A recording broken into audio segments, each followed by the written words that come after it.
Hello? Hello, Jughead. This is Archie. Come over right away. It's a matter of life or death. Oh, relax, Archie. Attention, all true believers. Marvel Comics is on the air. A friend of the unfortunate, enemy of criminals. In reality, Dan Garrett, a rookie patrolman, loved by everyone but suspected by none of being the Blue Beetle. Boys and girls, your attention, please. Presenting a new exciting radio program featuring the thrilling adventures of an amazing and incredible personality. Faster than an airplane, more powerful than a locomotive, impervious to bullets. Up in the sky, look! It's a bird, it's a plane, it's Superman! 10, 9, 8, 7, 6, 5, 4, 3, 2, 1.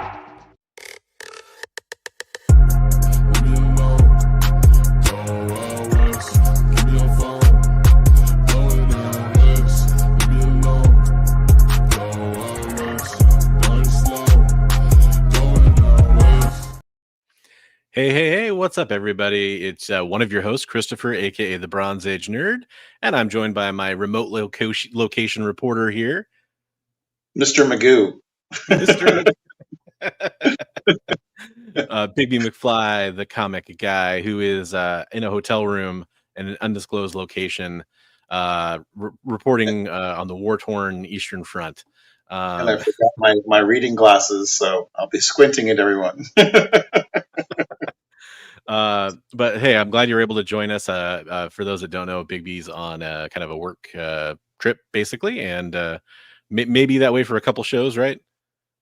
It's possible it could be on and off for a while now. Yeah, but it's good money, so that's important. Hey, that's great, man. Those comics don't afford themselves. But yeah, so I just want to let everybody know there is a couple things real fast before we get into the show. First of all, we are streaming in a couple different locations. We're streaming on my channel on Bronze Age Nerd, like I said a couple seconds ago. Hopefully you still remember that. We're streaming over on Mr. Magoo's channel. That's Bigby and McFly, the comic guy. And we're streaming over on the EXP network of channels as well, the great comic book streaming network that you can go subscribe to. Links are in the description below for all of those channels. If you're curious, we are changing up our format a little bit. So the way the timing is going to work here is a little different. We're trying something out based on some feedback and kind of what we're seeing in our data. We are going to discuss the main topic, which is this week. It's a great topic that Bigby had suggested. Like so many of our great topics are Bigby's ideas. We're talking about comic books that are based on toy lines, which I think should be really fun. We've got a lot of great toy lines we can talk about and comic book lines too, of course. But we're going to talk about that. The only thing we're going to do is we're going to talk about the new segment we added last week, which is where we talk about like comic books we're reading and movies and stuff like that we've watched. And also just a couple of important quick notes. And then right after that, we'll get into the topic, and then we'll do all our news and we'll do our community art. We'll do that after the main topic to make sure we have plenty of time. We're not rushing that topic. And anybody who tunes in because of the thumbnail, hey, you're going to get to that topic that much quicker. So hopefully you folks enjoy that. If you don't, or if you do or whatever, just let us know in the comments or in the chat because we'd love to hear from you. Real fast, let's go through and say hello to everybody who has joined into the chat. We got Derek coming in first this week, which is that's an upset. I think that's happened like one other time, so Derek's really kind of in the hunt now. Richard.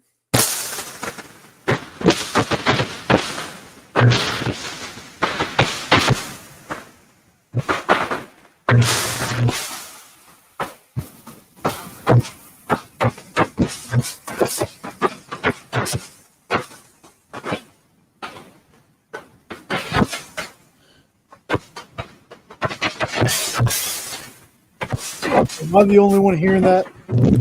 I'm hearing that. Bronze, your mic. Yeah. That scratch.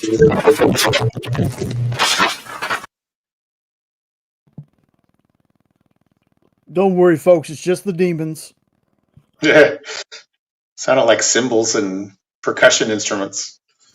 I was wondering if it was me because I'm remote and I'm set up in a weird setup. So I wish it was me. So anyway, as Bronze is getting things fixed, he's saying hello to everybody. So I see Kamikaze, Actual Dracula. Thanks for being here tonight. Comic Tropes. Good to see you there, Chris. All right, how's that? Is that better? There we go. He's back. Does my Much better. mic sound clearer now? It does. You sounded like percussion instruments. It sounded like cymbals and all kinds of stuff. Interesting. Sorry about that. I don't know how much of that Bigby was nice enough to recap because I couldn't hear when I was switching over. But I was just saying that I was saying hi to, so you can go ahead and recap saying hi. I just wanted to make sure and shout out to Comic Tropes. Had a great show earlier. I didn't quite get to catch his David Nakayama interview that he had as part of his live show on Comic Tropes After Dark, which I'm going to go back and rewatch. But I caught some of his news segment and his comics he'd picked up, and great show. Go check his show out on his channel.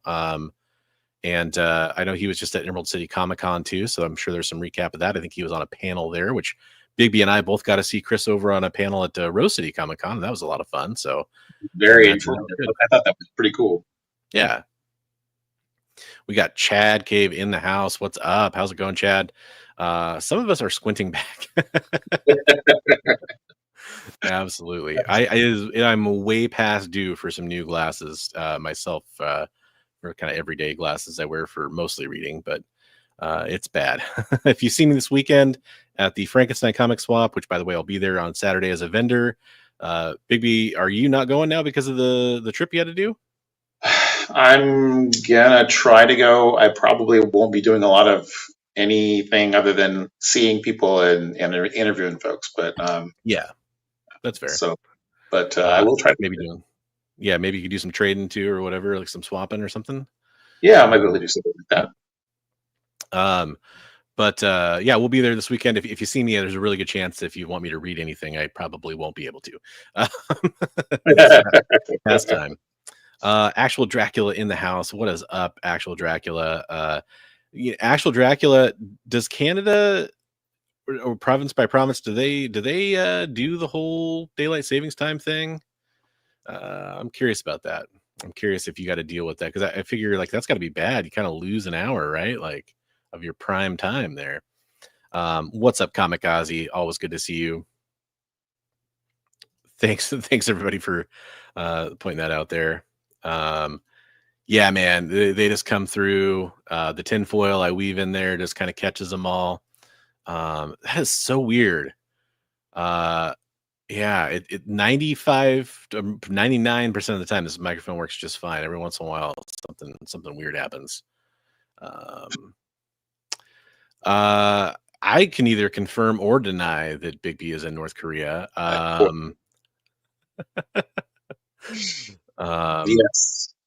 Yes, the urine soaked background given away.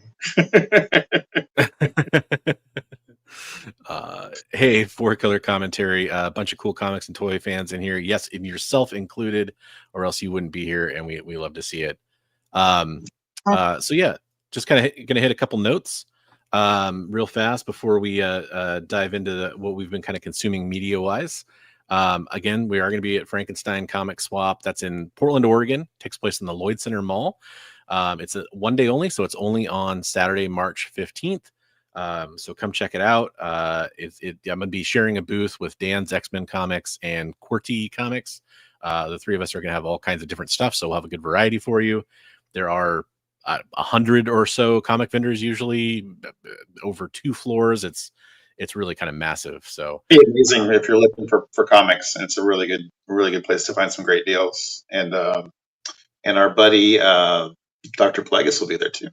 Yep. And point of fact, a lot of people that you might know from chat. I know John Stout hangs out in here. I think he's going to be there this weekend. A few others, I'm sure. We usually see, I don't know, 10, 15, 20 people that we know in the community, I feel like on average. Sometimes more, sometimes less, but yeah. Okay. So you guys do, oh man. So you lost an hour of nighttime. That's terrible. Or did you gain it on the back end? I don't know. Are you a nighttime vampire or a morning time vampire? I don't really know how that works for vampires. So when I've got them, it's been in the evening. So I don't know. Oh, did he start a channel? Yes, he did. He did start a channel. Oh, that's cool. His show is called Paper and Plastic. And I didn't know he did that. yeah, That's he cool. co-hosts it with another guy. But yeah, he started a channel now. Right on. I mean, to be fair, that's how most of us feel about it too. Right. Let's see what else was there. I will say this. Just want to thank everybody for the support. I did restart or kind of relaunch my series I do on comic speculation called Top 5 Not to Buy. It's kind of a send up or a take on all the hot comic lists. If you're not familiar with the show, where I basically pick 5 comic books from those lists that I think are just a terrible investment and you shouldn't go buy right now. The real joke of the show is that you shouldn't buy any comics that are on those lists. If you have those comic books and you're looking to buy and sell comics, you should probably sell them or hold on to them and just know that people like them. I don't know. But I wanted to thank everybody for going and watching that. I had really good positive reception and a lot more views than I normally would get for a video that I've been putting out recently for that. So I'm going to be coming back and doing those on a weekly basis. Next week's episode is going to be pretty interesting. I'm going to roll back in my booty cover of the week pick and try to make that part of that show as well, kind of at the end. So give some people something to stick around for at the end, if you know what I'm saying.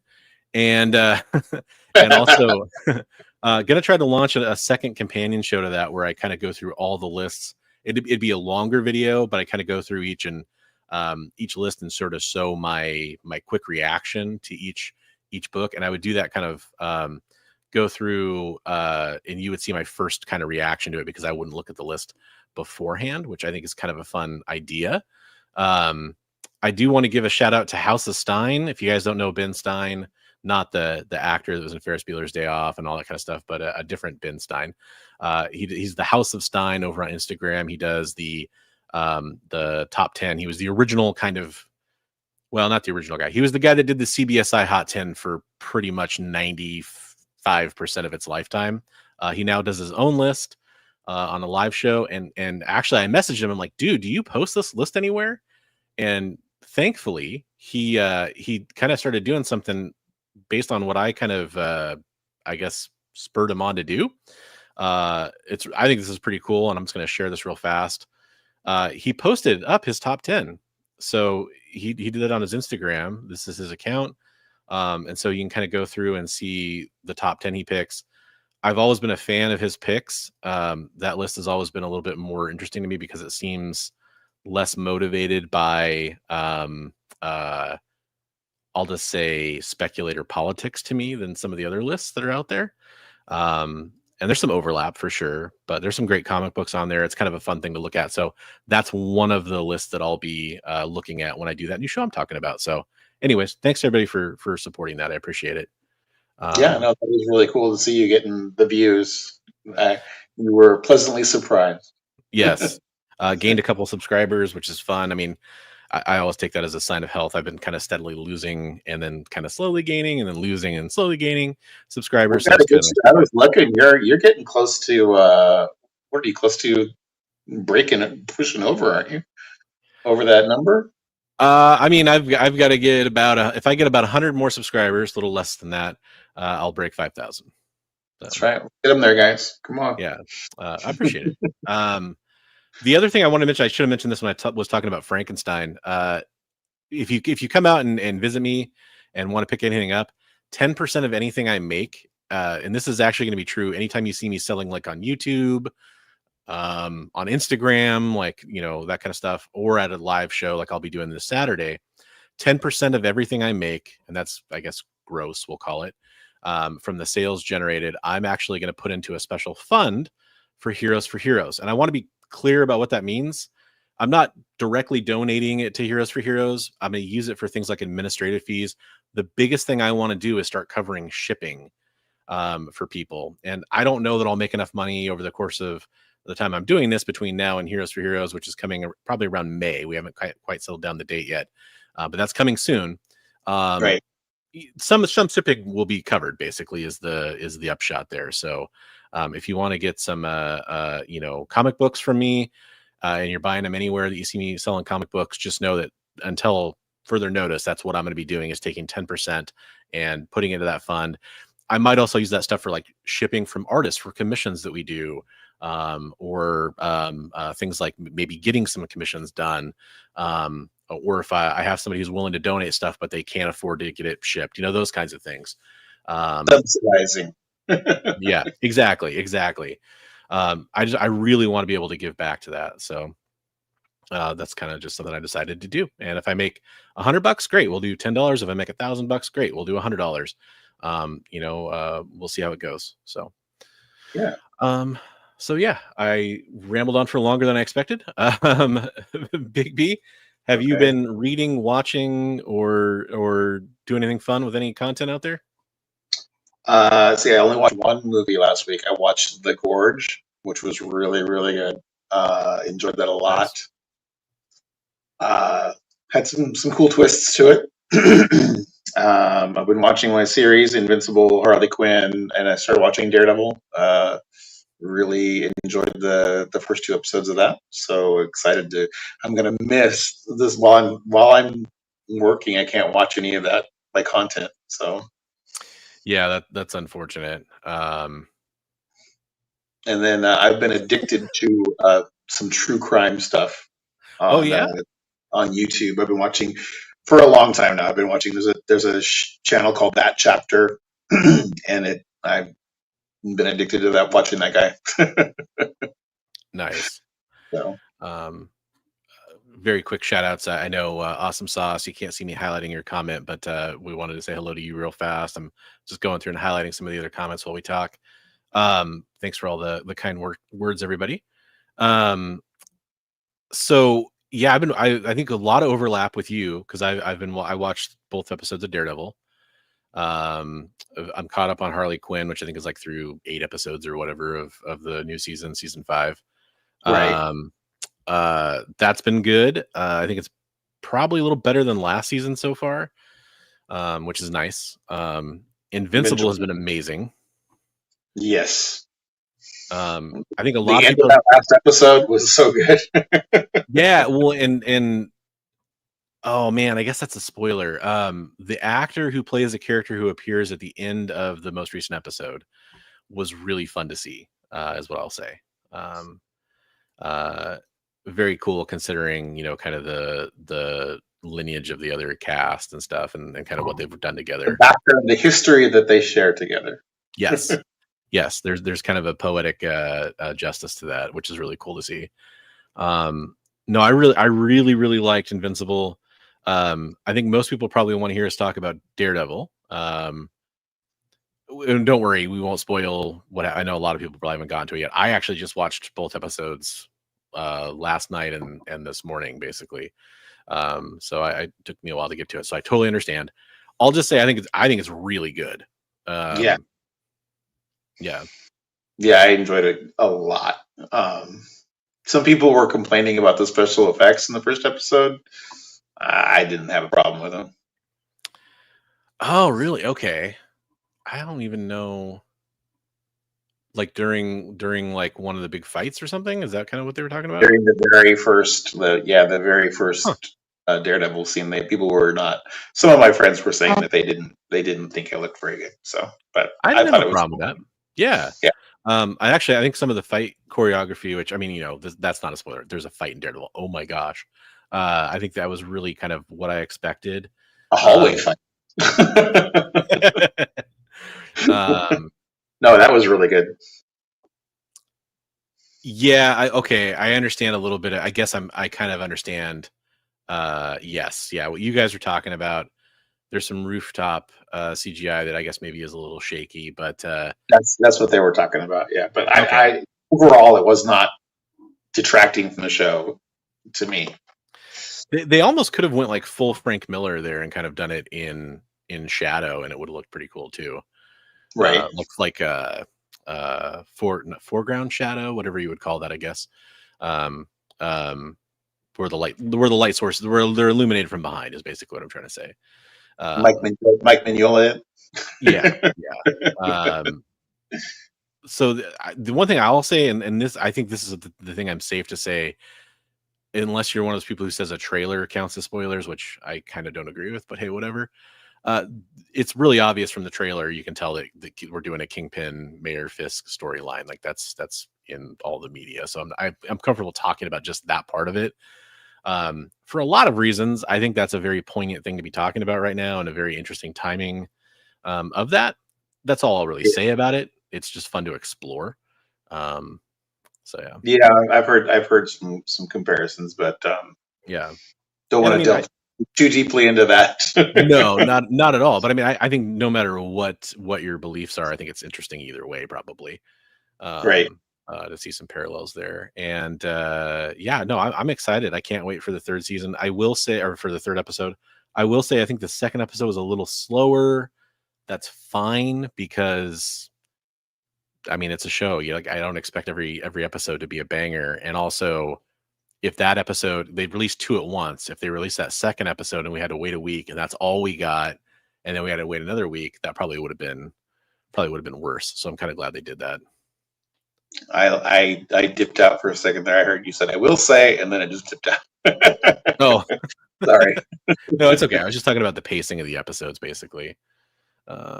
I thought it was interesting, if you count the word, how many times did they say the word punish or punishment or punishing, or a lot in those first 2 episodes? There was a lot of that. I was like, wow, setting something up. There is definitely some interesting stuff going on. Yeah, with some of the cops. I'm trying to avoid too many spoilers. I think probably what we'll do is what we've done before, where we'll get maybe another episode under our belts. And go the first 2 episodes. Kind of slowly take chunks of it. Yeah, we could do something like that. Yeah, there's Michael Gandolfini.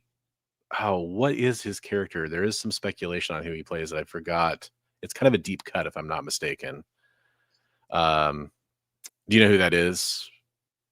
It's the guy that's part of Fisk's campaign that kind of like speaks up a lot. Oh, yeah, that says, doesn't always say the right thing too. Well, he certainly says what Fisk wants to hear. Right. Yeah. But yeah, there's some speculation on who he is. And I wish I could remember who it is. But I also wouldn't necessarily want to give it away, even if I did remember. I don't. Okay, so Awesome Sauce has a theory on it, and I'll let Comic Strips read that. I won't say it out loud for people that don't want to hear the spoilers. Let's see what else. Daredevil. Comic books. I'm going to talk about comic books for just 1 minute, and then we'll quickly move on.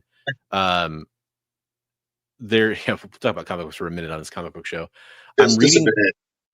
I'm reading the Daniel Warren Johnson Transformers with my daughter. I'm kind of going back through and rereading it because she saw me reading it. She was kind of doing like her nighttime thing, and I was going to read her some Percy Jackson, which is what we're reading right now. And she comes in and she's like, "Is that a Transformers comic?" Because she's super into Transformers right now. And I was like, "Yeah." And I was like, "It's probably a little, like, you're probably not going to like it because it's probably a little bit for older kids, kind of a thing." And she wanted me to read it to her, so I did, and she loved it. Wow. Yeah, so we've been reading that, and she thinks it's awesome. She thinks it's cool because, like, she likes like RC a lot, for example, and RC kind of appears earlier in this than like a lot of Transformer stuff, except for the newest animated movie. You have to wait a long time before you start to get some of the girl Transformers kind of involved, and so she's super excited about that. And RC's a badass warrior and all that kind of stuff. Yeah, she's loving that, and of course I'm enjoying rereading it because it's a great series. And I'm also in that same universe reading Void Rivals because I kind of had given up on that. Not given up. I just had moved on from the first couple issues. I went back to it and kind of read more of that. And it's still really good. I'm really liking it. So I think somebody in chat had been like, "Hey, stick with Void Rivals. It's pretty good." And I took them up on it, and yeah, I'm liking that a lot too. So how much is it like? Because I've heard initially it was kind of introducing Transformers and G.I. Joe. Is it still really overlapping both titles? There's I don't think there's any G.I. Joe overlap that I caught onto. There is Transformers overlap. Okay. Mostly in the form of, there's a couple significant cameos later on. There's a massive cameo that introduced the whole Energon universe with Skyfire basically is kind of in the first issue. That's on some of the covers. I don't think that's a big spoiler, but there's some really cool cameos like a few issues in too that are awesome. Oh, okay. So I'm not there yet. That's cool to hear.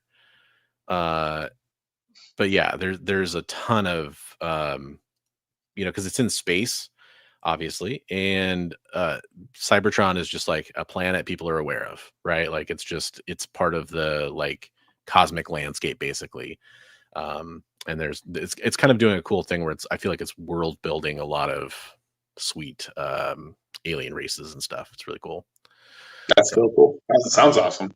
Yeah, I'm curious. I'm only like, because I've read the first 2 issues, and then I think I've read like the next 6 or 7 now, or I can't remember exactly which issue I'm on. I'm curious where the G.I. Joes come into play.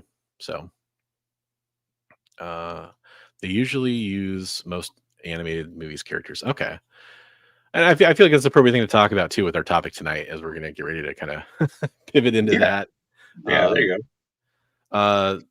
The last thing, I guess I watched a bunch of garbage TV like Yellowstone. I finally finished that, and then I'm watching 1923, which it's so funny seeing Harrison Ford in a TV show after watching him in Brave New World, because he acts 20 years younger in Brave New World than he does in 1923. Right. So that's just really strange. And the last thing is I'm actually reading a novel because my wife insisted. I'm reading a fantasy novel called Fourth Wing, which is really popular, I guess, by Rebecca Yarros. It's like dragon riders. So I started reading that and like, I don't know, maybe like 100 pages in or something. But and how are you enjoying it? Is it good? It's pretty good.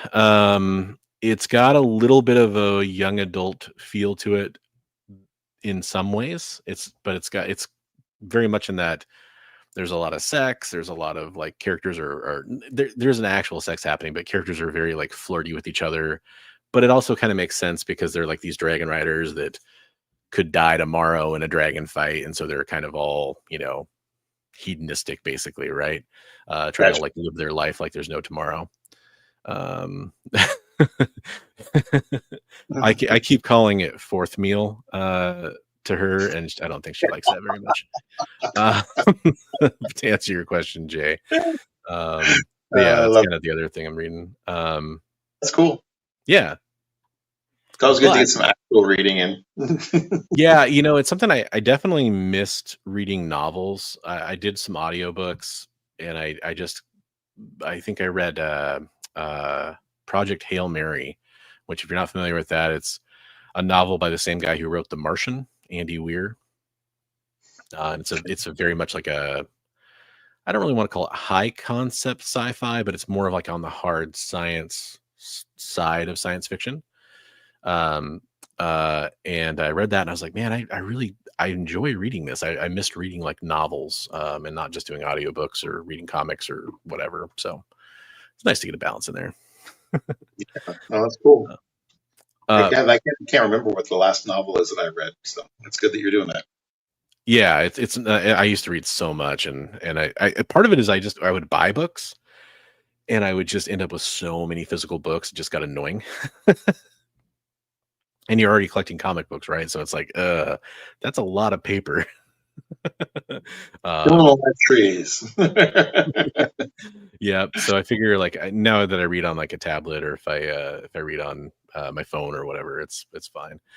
Yeah, Martian is so good, and I don't know, Son of Crom. For all I know, you've read all of Andy Weir's stuff, but Project Hail Mary is not as good as The Martian, but it's probably a more complete story. Like The Martian's a very like one track, like this guy's just trying to survive Mars. There's more going on in Project Hail Mary, and it's still only about a couple of characters, which is pretty cool. That's cool. So before we move on, was there any other things that you've been watching, reading, or anything like that you wanted to talk about? No, I think we covered most of it. Cool. So before we move on, I do want to mention real fast, we talk about some of the shows that are coming up tomorrow on the EXP, since we are streaming over on the EXP as well as Bigby and I's channel. Bigby and My's channel. Tomorrow at 7 Eastern, 6 Central, you can catch Minute to Skim It with our producer on this show, Jay, who's dutifully typing in all those fun things that you see coming into chat from us and being really helpful and like he always is. He's one of the guys involved in Minute to Skim It. You can go check out his show along with Jen and Kyle and go and get their takes on new comic books that are coming out for New Comic Book Day and get a quick review of them. Highly recommend checking that out. That is coming on tomorrow on the EXP, so make sure you go check that out.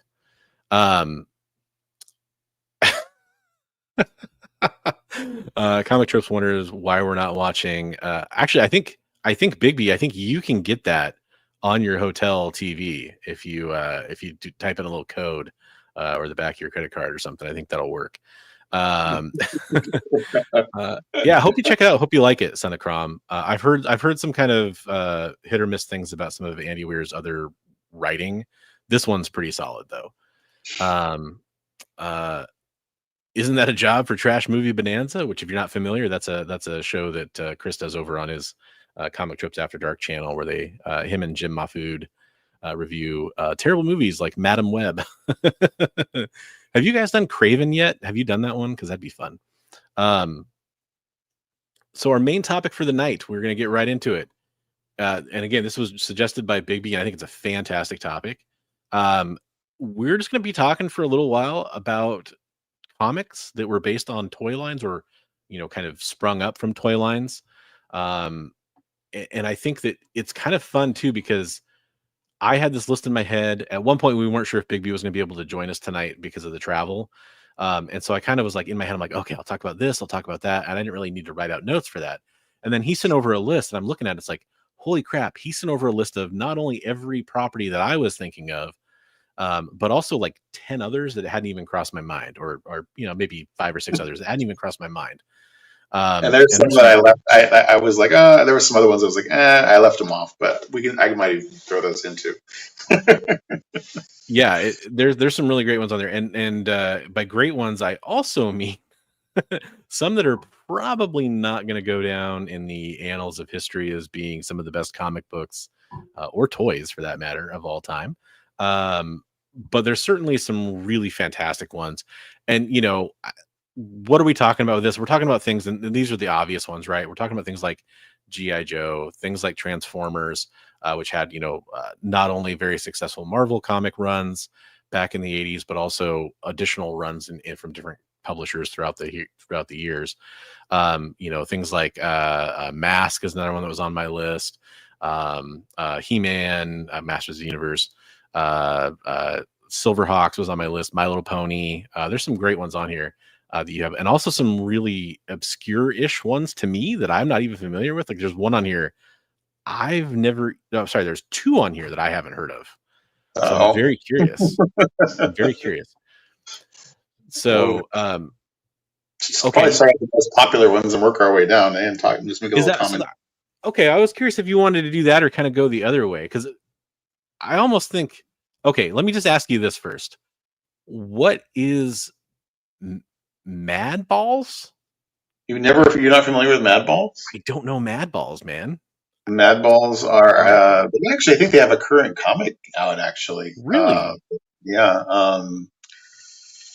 They were these deformed baseballs, and sometimes they were toys that were gross out toys from the 90s. Oh, I just Googled it. Yeah. You know what? I'm so sorry. Of course, I recognize this once I see a picture of it. Okay. Yeah. So. They were, kids liked gross things, and so they made these, they'd be stitched together, ooze and pus,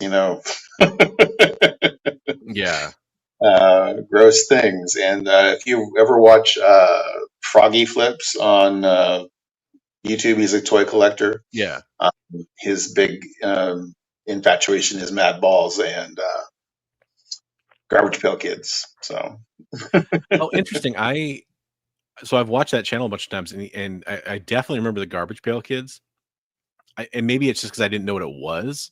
I've not heard the Mad Ball, or it didn't register. I didn't know that's what those were called. He's more recently become a toy collecting channel. He used to be like a garage sale flipping channel, and now he's become more of a toy channel. Okay. Yeah, he seems like a cool dude. He's a nice guy. Yeah. He's even into comics a little bit. A little bit. Whenever that's what I kind of watch for, is like whenever he comes across the comic books, right? Like, and seeing some of the Joe stuff's really cool too. Yeah. Interesting. Okay. Yeah, he started collecting GI Joes. He started collecting the Straight Arm Series 1 stuff. Oh yeah, man. I think maybe my first Joe was a Straight Arm, but he got destroyed. It might have been like Grunt or something. He got destroyed so early on, I think, like, because I think the first year is Real American Hero, did it come out in 82? 82 or 83. I think so, and that's the year I was born. So like, I think I got one when I was like 3 or something. So it didn't last very long. So I definitely was more into like 87 was like my big year for GI Joe. Trope says 82. Yeah, Okay. that's what came to mind, because I know the comic came out around that time, slightly before. We could go from the bottom up of my list if you wanted to, because it's kind of more obscure to the top of the list is the more popular stuff. Yeah, I mean, the other one is Captain Action. I'm not familiar with. Again, if I Google it, I'm sure I'll immediately be like, oh, that's that Captain thing. Action was kind of like a mega GI Joe character. He's a Silver Age comic book from DC. The artwork on the comics is amazing. Just beautiful artwork. Yeah, that's a Neil Adams cover. That one there, I think. That's cool. Yeah, he's like stand aside Superman. He's got his cat on a leash. So it's pretty cool. But Right yeah, on. so it was very short lived. I think it only went like maybe 7 or 8 issues, maybe even just 6 issues. But it's beautiful artwork on the series, and it's Silver Age DC. Nice. Did he have do you have powers? I don't know. I'm not that familiar with the character, but there was him and his sidekick. I don't know what his sidekick is. Action Lad. I don't know. If it's not Action Lad, it should be. Looks like we got I know Chris will appreciate this because we got a Pieta pose right there. Cover. Yeah, the covers are just beautiful for the series. There's one with like a ghost woman on the cover. It's just amazing. Very cool. I have some real high grade copies of those. They're beautiful. I think that's the one, the pinkish one. Oh yeah, with like a phantom. And the phantom woman on the cover. Yeah. Nice. All right. No, that's one that just escaped me, and I have very little outside of Marvel and kind of main DC. I have very little Silver and Golden Age kind of knowledge, and Platinum and all that kind of stuff too, of course.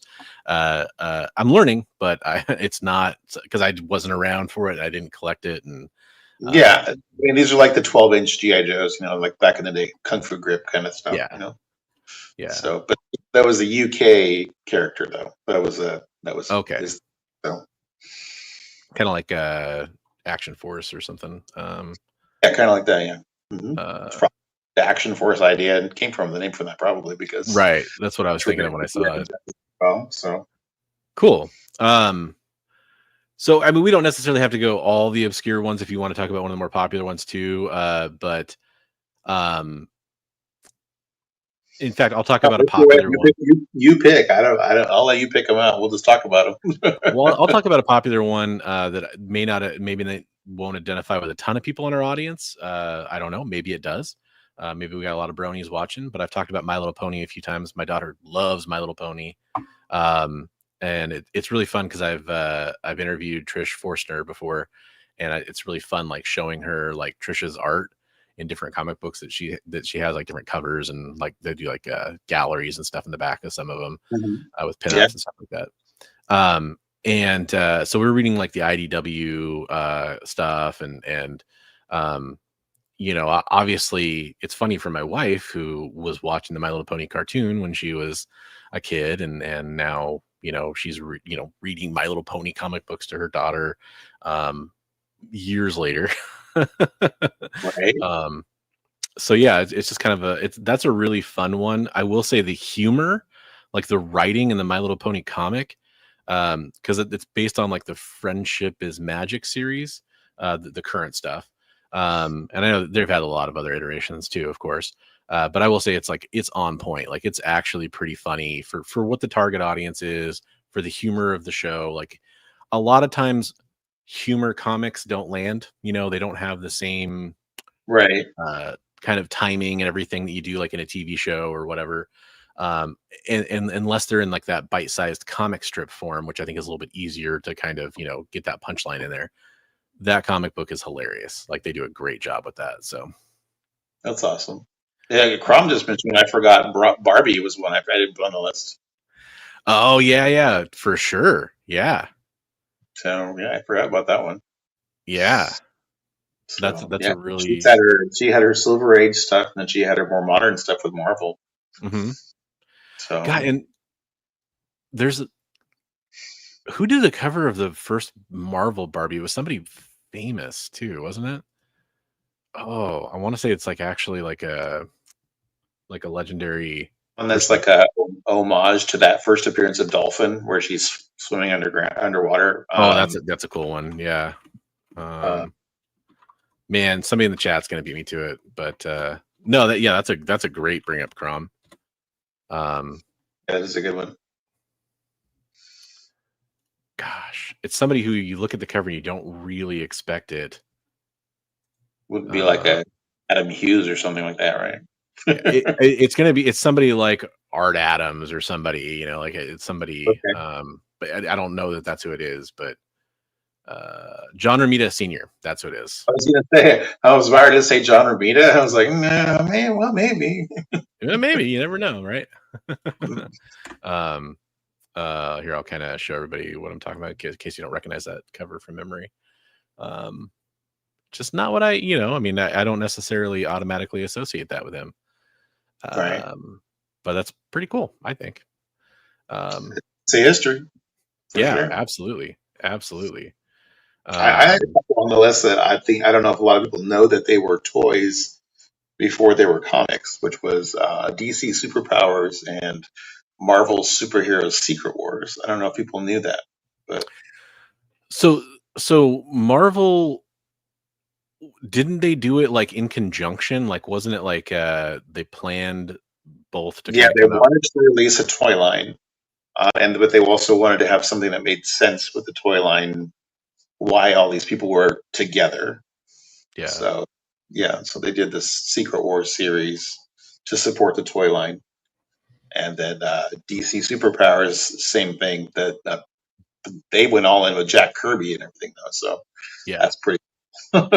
Yeah, and obviously both are iconic in their own ways. I think maybe just because I'm a Marvel fan, Secret Wars really identifies with me, or I identify with it. And I because I had those toys and stuff. I had some of the DC ones too when I was a kid, but more of the Marvels. And man, I mean, talk about so the toys. First of all, they're so good. And again, I'm just speaking of the Marvel side because that's what I know better. The toys are so good. They actually just did an homage kind of run on those. They did like a line of Marvel Legends figures that were based on each of those figures with like packaging and everything that was kind of similar, which is kind of cool. And then, but I mean, talk about the comic being so good. I mean, think about all the things that came out of Secret Wars. All the fans of that era, I think all can remember that book if you were a Marvel reader at all. Oh yeah, definitely a good move by Marvel for sure. Yeah, that's interesting. Comic tropes there. The comic was to promote the toys, and the toy company said the most popular words for boys were secrets and wars. Yes, that does ring a bell now that he says that. I remember kind of seeing that trivia somewhere. That is interesting. Comic Ozzy, that's a great bring up. Hot Wheels for sure. Good one. Yeah, there you go. Yeah. I forgot, guys. I actually picked up a weird box of comics that had a Hot Wheels comic in it. Totally forgot about that until then. Superpowers from DC were great action figures. Yeah, they were really fun. They had a lot of, if I remember correctly, and maybe misremembering this a little bit. I think they had a lot of action features too, which was kind of cool. Yeah, and they were pretty good sculpts. They were real reminiscent of that era of DC art, like of the the George Perez and all that kind of stuff. DC art. Oh my gosh, I got to go back to a couple comments that I missed here. I'm so sorry. We're getting a brony fight in here, aren't we? Yeah. So going back to My Little Pony for a second, Chris said lots of fart jokes. I've literally never seen My Little Pony, so I don't know what kind of jokes it would make. It's actually a lot of like personality based jokes. Like you have characters like Awesome Sauce is talking about Pinkie Pie here, and she'll do like she's supposed to be like really cutesy and fun, and yet her sense of humor is very like, oh, you heard a little animal? Well, I'm going to turn into like a hardcore raging, there's a lot of like absurd kind of humor when it comes to that kind of stuff. There's also fun jokes. Like there's these ogres in one issue that want to collect the ponies, and like on the shelf behind them, you'll see like there's Optimus Prime, and there's like, some different toys, like, fitting for what we're talking about tonight. There you go. All of a sudden characters are whipping out, giant inflatable versions of the other character to use as decoys, and like, where were you keeping that? Like stuff like that. Like it's, I mean, for the age it's directed at and everything, it's pretty funny. Pinkie Pie is great. I agree with that. Son of Crom mentioned Raggedy Ann was the first doll that had a comic. He thinks that would, I mean, if that's true, that would track for sure. I think don't know if she counts. one of the first was it what's the doll that has, or the marionette that has the freckles? The Raggedy Ann? No, it was like I couldn't. Howdy Doody. Howdy Doody was one of the first. Well, but he brings up that if she counts, it was in like the early 1900s. Wasn't Howdy Doody a few decades after that? Yeah, Howdy Doody's the golden age. So yeah, I don't know. Yeah, Raggedy Ann would be. Yeah. Yeah. As not a comic historian, it's hard for me to say definitively, but that's a really good guess, I would say, or possibly more than that. Awesome Sauce says he's a brony and damn proud of it. Pinkie Pie is the best. Yeah, Pinkie Pie is really great. I also am a big fan of Fluttershy. Fluttershy is pretty cool too. Pinkie Pie is the funniest for sure. Applejack pisses me off. She's a stingy pony. But my favorite part was he saying that why do all the ponies have stripper names, which is pretty funny too.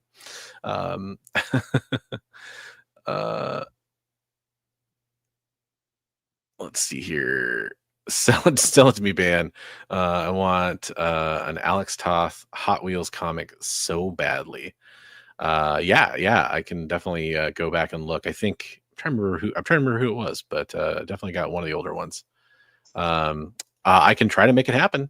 Are you coming down, Chris? That'd be cool. There you go. Yeah.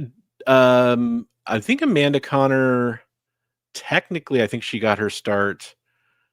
I'm trying to remember if her first work was a Vampirella cover or if it was a Solo Avengers Hawkeye story. I'm pretty sure that was her first published art, but maybe I'm wrong. I know Barbie was in there too, but I'm pretty sure that she did that. Vampirella Harris #1 was one of her first pieces of art, I'm pretty sure, and then Solo Avengers 6 featuring Hawkeye, I believe, is her first published work. Maybe I'm mistaken. That's cool. Yeah, but yeah, Secret Wars and DC Superpowers, both fantastic ones. The Wolverine claws were pretty terrible. Yep. They were pretty bad. All right, Bronze, grab another title off the list. What's another title off the list? Okay, well, we hope you see you there, Chris. Yeah. I think another good one. So let's go for, we talked about a couple popular ones. Let's go for an obscure one. I'm not saying it's obscure, but a more obscure. How about well, I guess actually, you know what, they get less and less obscure. So forget that I even said obscure. How about let's do Team America. Team America. Yeah, do you remember the toy for that? In my head, I'm actually going to Google it right now because in my head I'm picturing it, and I'm pretty sure I remember it, but I want to make sure that wasn't actually some other competing line. Do you remember the Evil Knievel toy? Yes. It was that. It was the Dark Racer, but you wind it up and then the motorcycle takes off and goes flying over everything. And when you do that, am I correct in that it says Matt Damon? Is that what it says when you? Okay.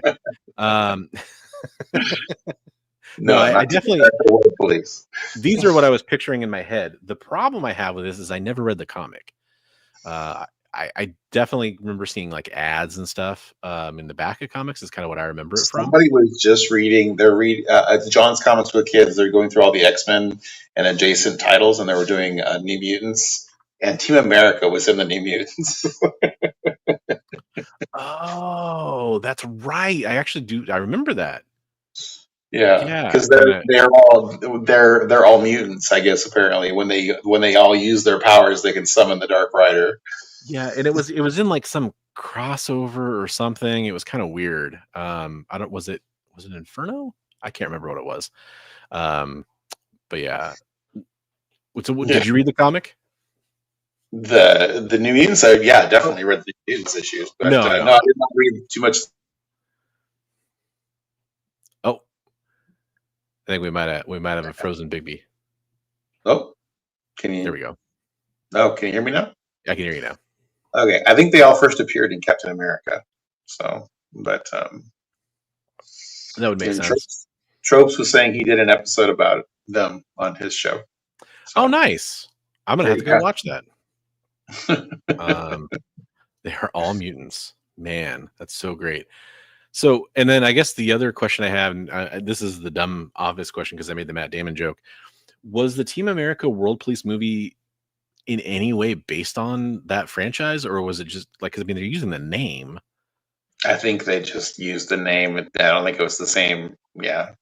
Yeah, I mean, obviously they use their own design. They don't summon him. They transform someone, and they don't. Somebody was asking, does that person have to be willing to be transformed into the Dark Rider? They don't call it Dark Rider for nothing.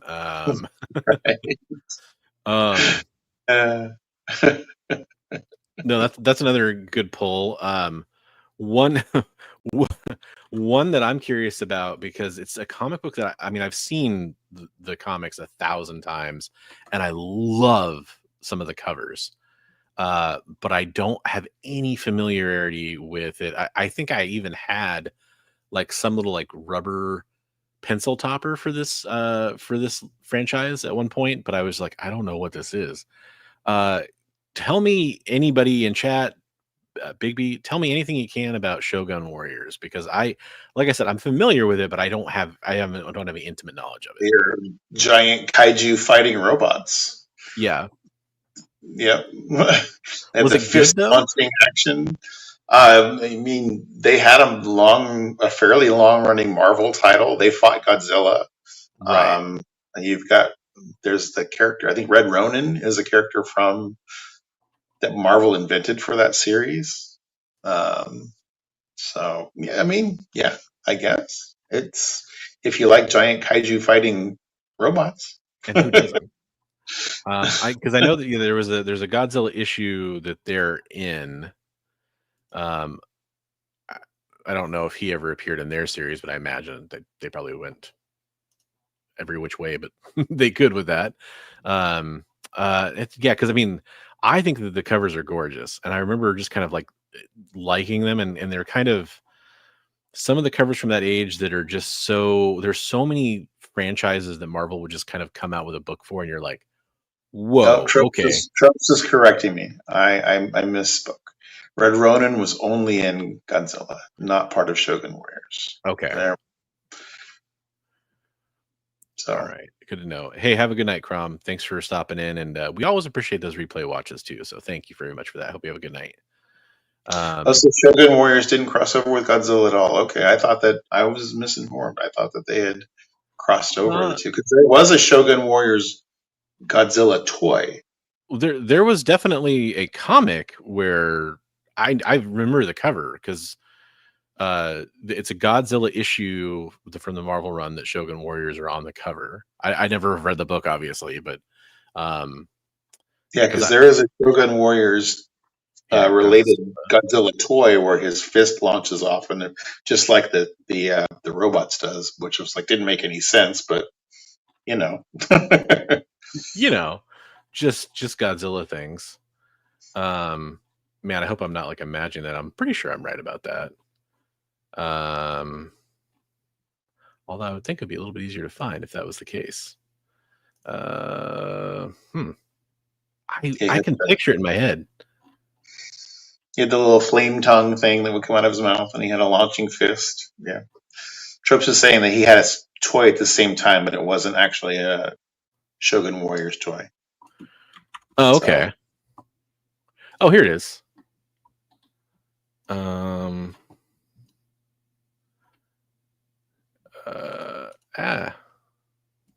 Why are you such a weird image to load? There we go. I'll share what I'm looking at here. And there was a toy for Team America. Yeah, it was the Dark Rider. It was just he was a Evel Knievel type bike, but he was all black.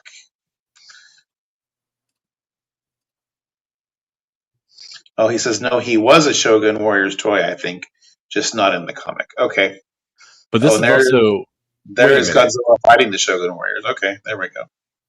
Oh, it's Cavalcade Comics, though. That's interesting.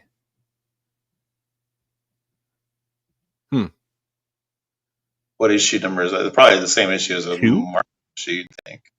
But, yeah, interesting. Oh, it's a fake cover. I was going to say, I've seen this picture before. But, yeah, if it's a fake cover, maybe it just gets circulated around. Thank you very much for the corrections in real time. And that is why we have one of the best in the biz, Comic Tropes, in our chat. It's correcting our incorrect assumptions and false memories. Oh, wow. Memory unlocked. ElfQuest did have a toy line. I can picture those little guys now. There's so many things like that because I was born in 1982. So a lot of these things I was pretty young. But I remember seeing now like the little toys. Interesting. That's a good pull. Yeah, Shogun Warriors. Maybe I need to go back and read some. I'm sure some of it's on Marvel Unlimited. That'd be an easy thing to read. That'd be. Yeah. Okay. This one is interesting to me because I had the comics as a kid, but I don't know if I actually remember the story at all. No, I don't remember the story at all, but Mask had, and I know they've come out with a couple different comic lines since then too. I loved the Mask toys as somebody, because it was kind of like G.I. Joe and Transformers combined. Like yeah. They didn't really transform, but they did into like different versions of the vehicles, right? Like, there was a motorcycle that turned into a helicopter. Exactly. The helicopter turns into a plane. Smokestacks were cannons. Yeah. And I remember like pretty much every vehicle had an ejector seat. And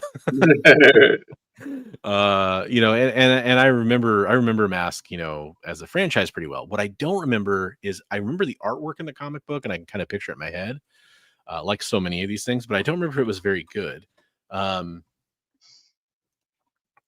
But I know, and by the way, Mask is actually kind of coming back. To be clear, we're talking about Mask, the vehicle toy line action figures, not Mask, the Jim Carrey, movie that's based on the comic, which is a different episode. But yeah, the comic books, I don't remember if they were any good or not. It is funny when you search Mask, most of what comes up is the Jim Carrey style property, which I shouldn't call that, but that's just what I think of. But yeah, I don't know. Did you ever read the Mask comic? I watched the cartoons. I didn't read the comic. But yeah, I know Karen's pages. She got some original art for it, and she was so stoked. Whoa, some pages? Yeah, That's cool. she did. It was she has a pretty cool intro to that. Wait a minute. Star Wars toys. Actually, I've got a small Star Wars toy related tie-in in one of the news pieces we're going to talk about later. So there's a little teaser for you there, Ozzy. There you go. Yeah, that's a cursed toy. Mask toys from the Cher movie.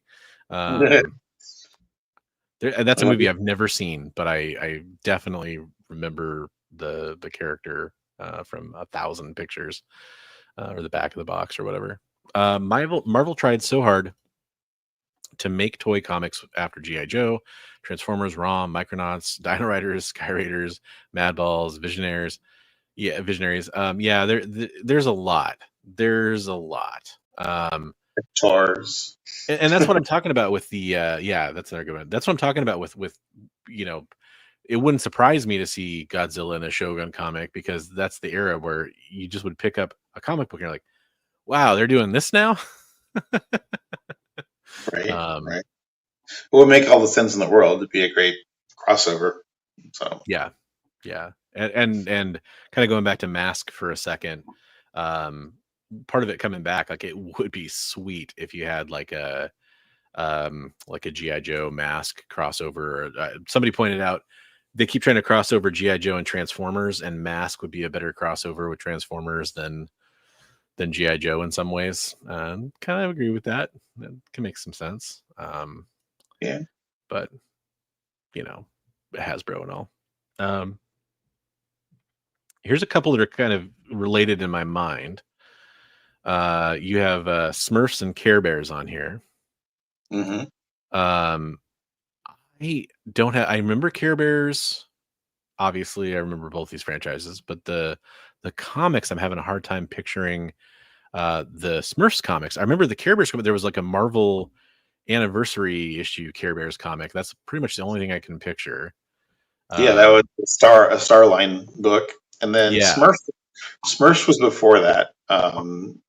They had their own series, but do you remember the little tiny rubber figures for Smurfs? Oh yeah. Every time I would go to the dentist, I could pick one of those. I mean, they had like a bunch of things in a little bin you'd get after the dentist appointment. But I'd always pick out the little Smurfs because I was like, hell yeah, Smurfs are awesome. Right. Smurfing great. I think the original, I'm not sure when the original Smurfs comic came out, but it's early 80s, I believe. Okay. So, but yeah, it's a Marvel book. And Biker Mice from Mars. There you go. That's another one. I just saw some Biker Mice from Mars figures at a Walmart not that long ago. Snorks for the win. There we go. Oh man, people are pulling out some great ones. It's really interesting to see what people go to. Oh yeah, Strawberry Shortcake did too. Yeah, she had her own Star book too. Yeah. I guess the Star line really kind of had a lot of stuff. Now I think about it. Smurfs was a comic first, though, from Belgium.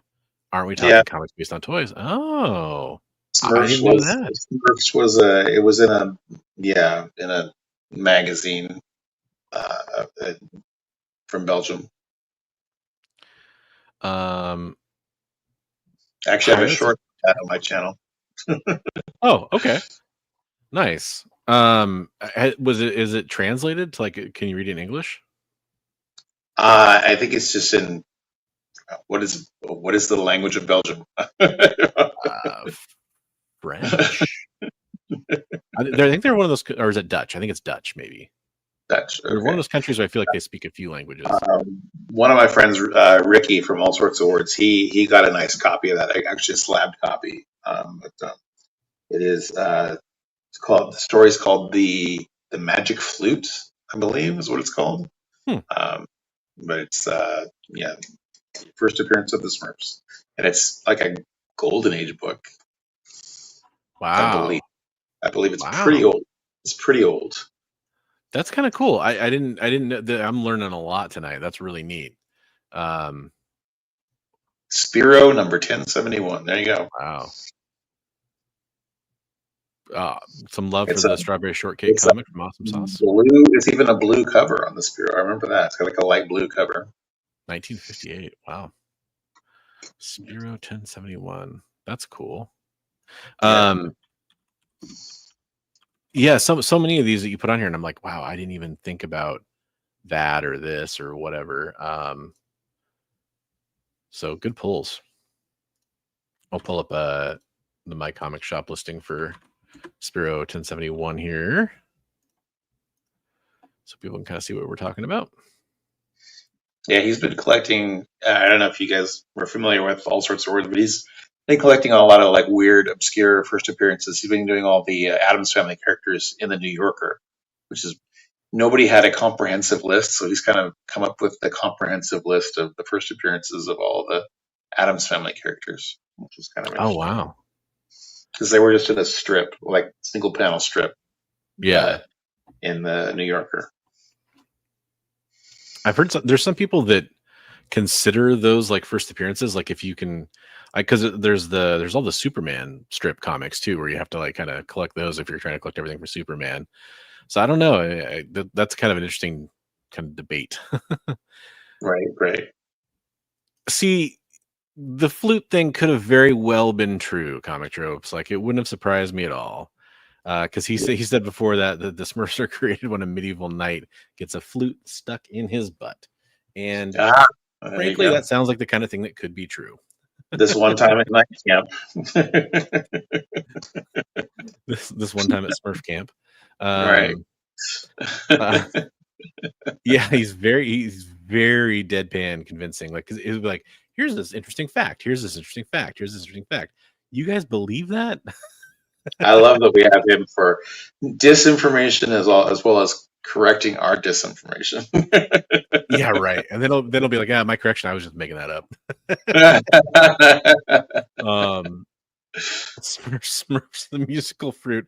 The more Gargamel eats, the more he toots. Oh my gosh. Yeah, I mean that's the way it is in the cartoon. So I don't know. That's what I remember. Do you ever read Twisted Toy Fair Theater? No. Oh, it's hilarious. It's like Robot Chicken before Robot Chicken, but they had a meeting of all the bad guys, and they're talking with Gargamel about why he's so obsessed with Smurfs. And he says this one time I ate one, and I think it's Megatron's like, you mated one. He's like, no, I ate one. And he's like, and then what happened? And it just shows like this acid trip of everything. And that's why he's obsessed with Smurfs. He wants to eat them because it's like a drug trip. Yeah, as far as I'm aware, Jay, I think that's correct, that like she's created to be a spy. But I'm kind of going off the cartoon lore. I don't know how accurate it is to the true Smurf canon. Which we take very seriously here on West Coast Comics. Disharmony among the Smurfs. Of course. Because women, right? That's only what we all could do. Totally joking. But seriously. Speaking of serious, before we move on to keep talking about something, there's some really key ones coming up here that I can't wait to hear about. But I do want to talk about another show that's taking place on the EXP tomorrow night. We're talking about the EXP. Folks, you can go subscribe there right now. The link is in the description. While you're down there, there's a link for Bigby's channel and my channel as well. If you want to come hang out over on any of those channels, you should probably go sub them all up, just saying. But you can watch Welcome to Wonderland at 8 Eastern, 7 Central tomorrow on the EXP. It's a comic claim sale that does focus primarily on stuff that's coming out for New Comic Book Day. This is great for a lot of people like me who don't really technically have like a close local LCS. So you can go pick up a comic book. If maybe there's something that you forgot to order or you had a hard time getting, maybe you can go on there and grab it. And they also do like a panning, kind of pan across all their wall books that they have, the stuff that just came in, that kind of stuff. So you can pick up some vintage books as well. But that's really handy for people that don't have a local comic shop. So that's a great show to go check out over on the EXP.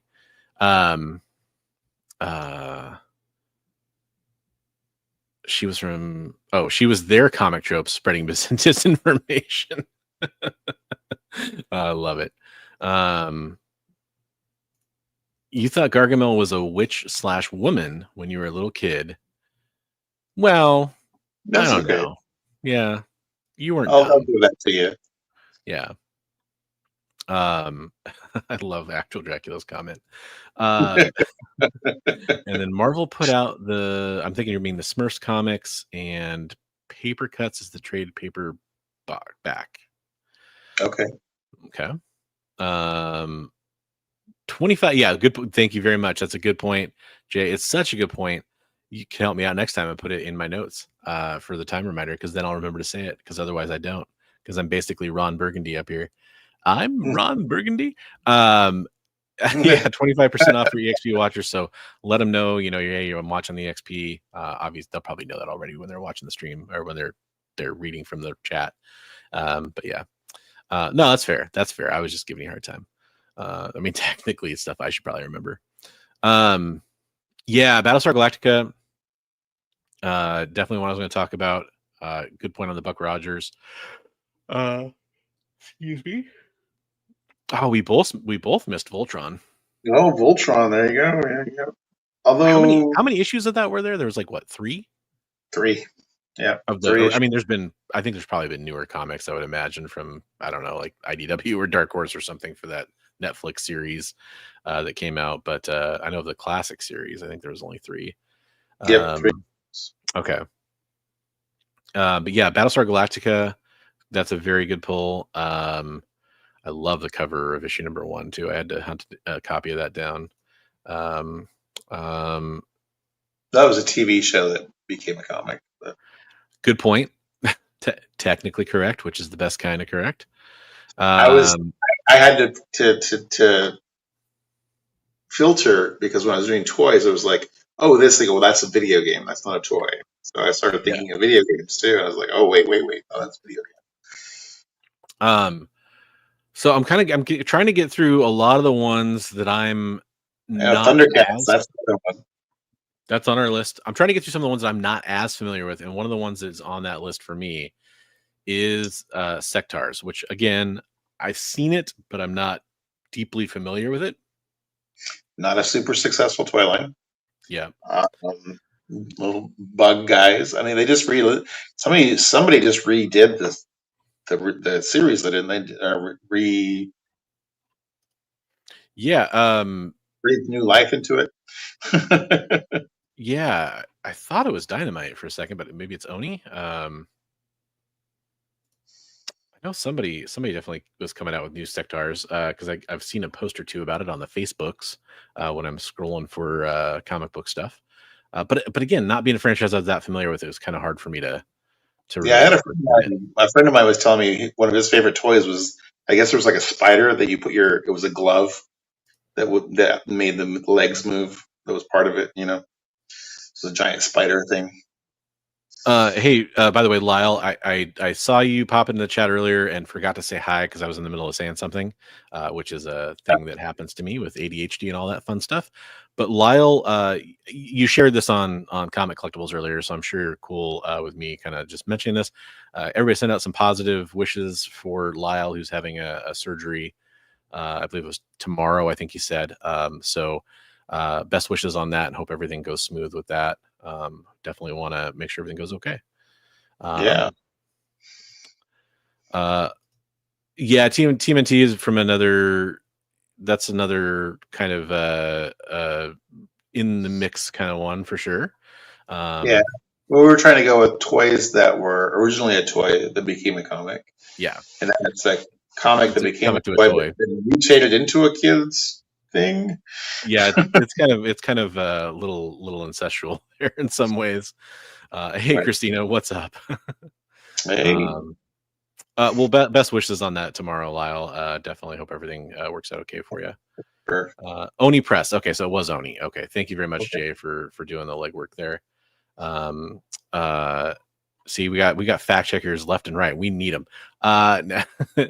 So Sectars, yeah, I guess not a ton of huge love for that one. It seems like, although some people, of course, liked it. Let's go. Let's see. Here's the other one. This is kind of my big. I feel like everybody in the world's read this comic except for me.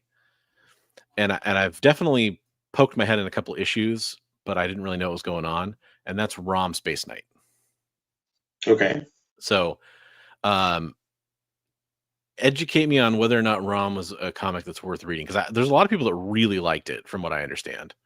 I mean, it was a long-running Marvel series, crossed over with a ton of titles. Yeah. You've got like the bad guys from Rom are actually still kind of bad guys in the Marvel universe. The dire wraiths are these, demonic things that want to invade our dimension. They were in X-Men a few times. X-Men were in Rom a few times.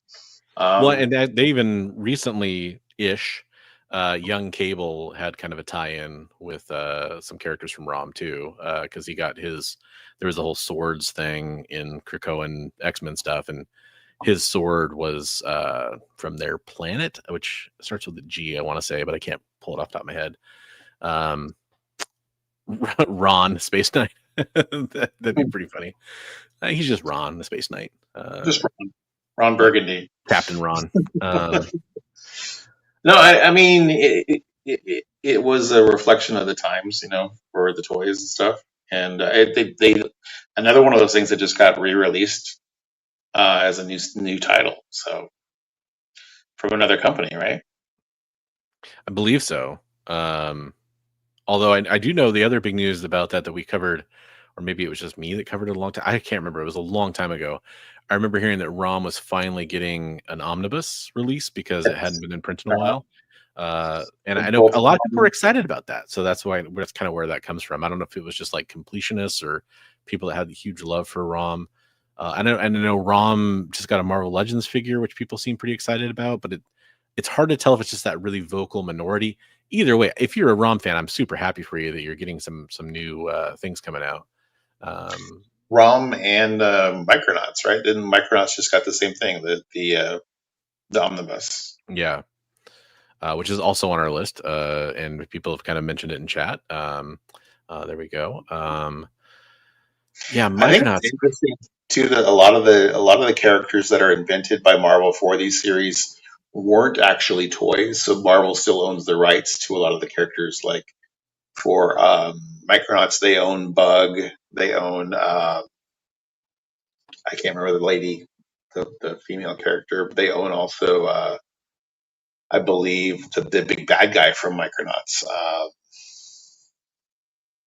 I'm not going to pull that name. Yeah, I can't believe it. I totally had his name and I totally forgot it. But they own the rights to a lot of the characters that are ancillary in those titles. So it's kind of interesting. So like when those rights revert back to the rights holders, Marvel still owns the rights to the characters that they created. Jay is, I think Rom, I can't remember if it's 33.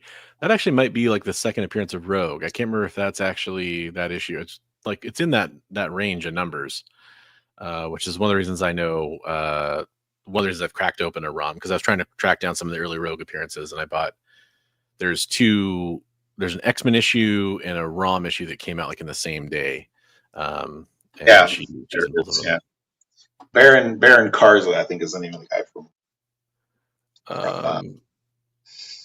Hal, by the way, Hal, thanks for coming to the show. Says, too bad that the legal issues will prevent a Rom movie from ever being made unless Marvel and Hasbro somehow made a highly unlikely deal.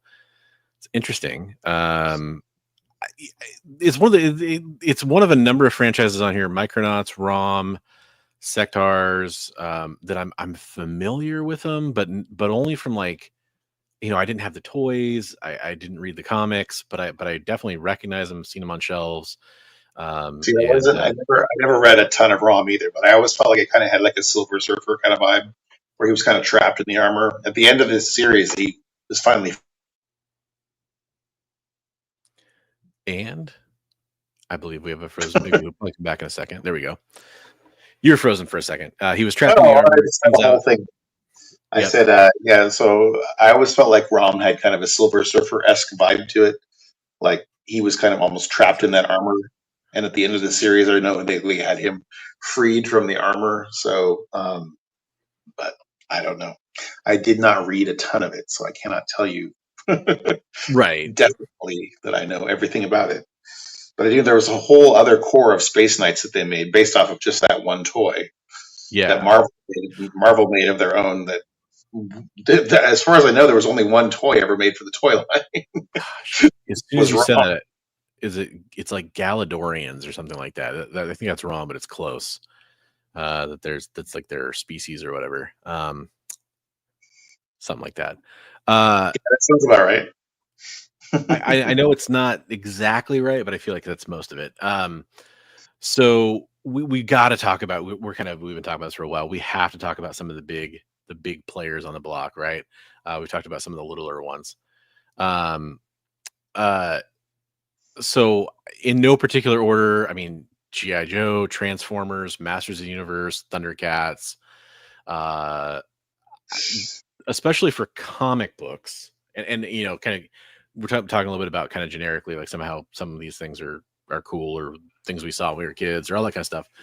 But those comic books to me are the ones where you start to kind of, at least in my mind, the ones that I was exposed to, starting to kind of start to elevate into the comic was like its own thing that had a huge following, or a big following at least. Probably the minor two of those big four, I guess, is probably like Thundercats, which, I mean, you know, the newer comic was pretty successful, but I'm thinking about the classic comics. And then the Masters of the Universe was kind of a big deal, but I feel like I don't remember how many issues it ran, but I don't remember it running for a ton of issues either. It didn't run. Yeah, it was miniseries on both. I think on both of them. It was DC and then Marvel. Yeah, which is kind of interesting too. Yeah, but yeah, the big superstars of that are definitely G.I. Joe and Transformers. 100%.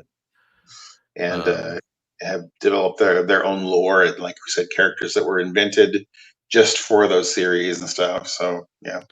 Well, and I mean, you know, one of the things that I was doing the anniversary celebration, Dynamite came out with the Transformers card series, and so as part of that, I was able to have an opportunity to sit down with some of the creators and at least, you know, exchange some words with them. And unfortunately, because of a prior arrangement, Bob Budiansky wasn't able to come on. But, you know, famously, he created the character profiles and names for like 150 of the G1 Transformers, because essentially it was, you know, here's the design, but essentially it was kind of a blank slate for what we're going to call this character and what their kind of personality is going to be.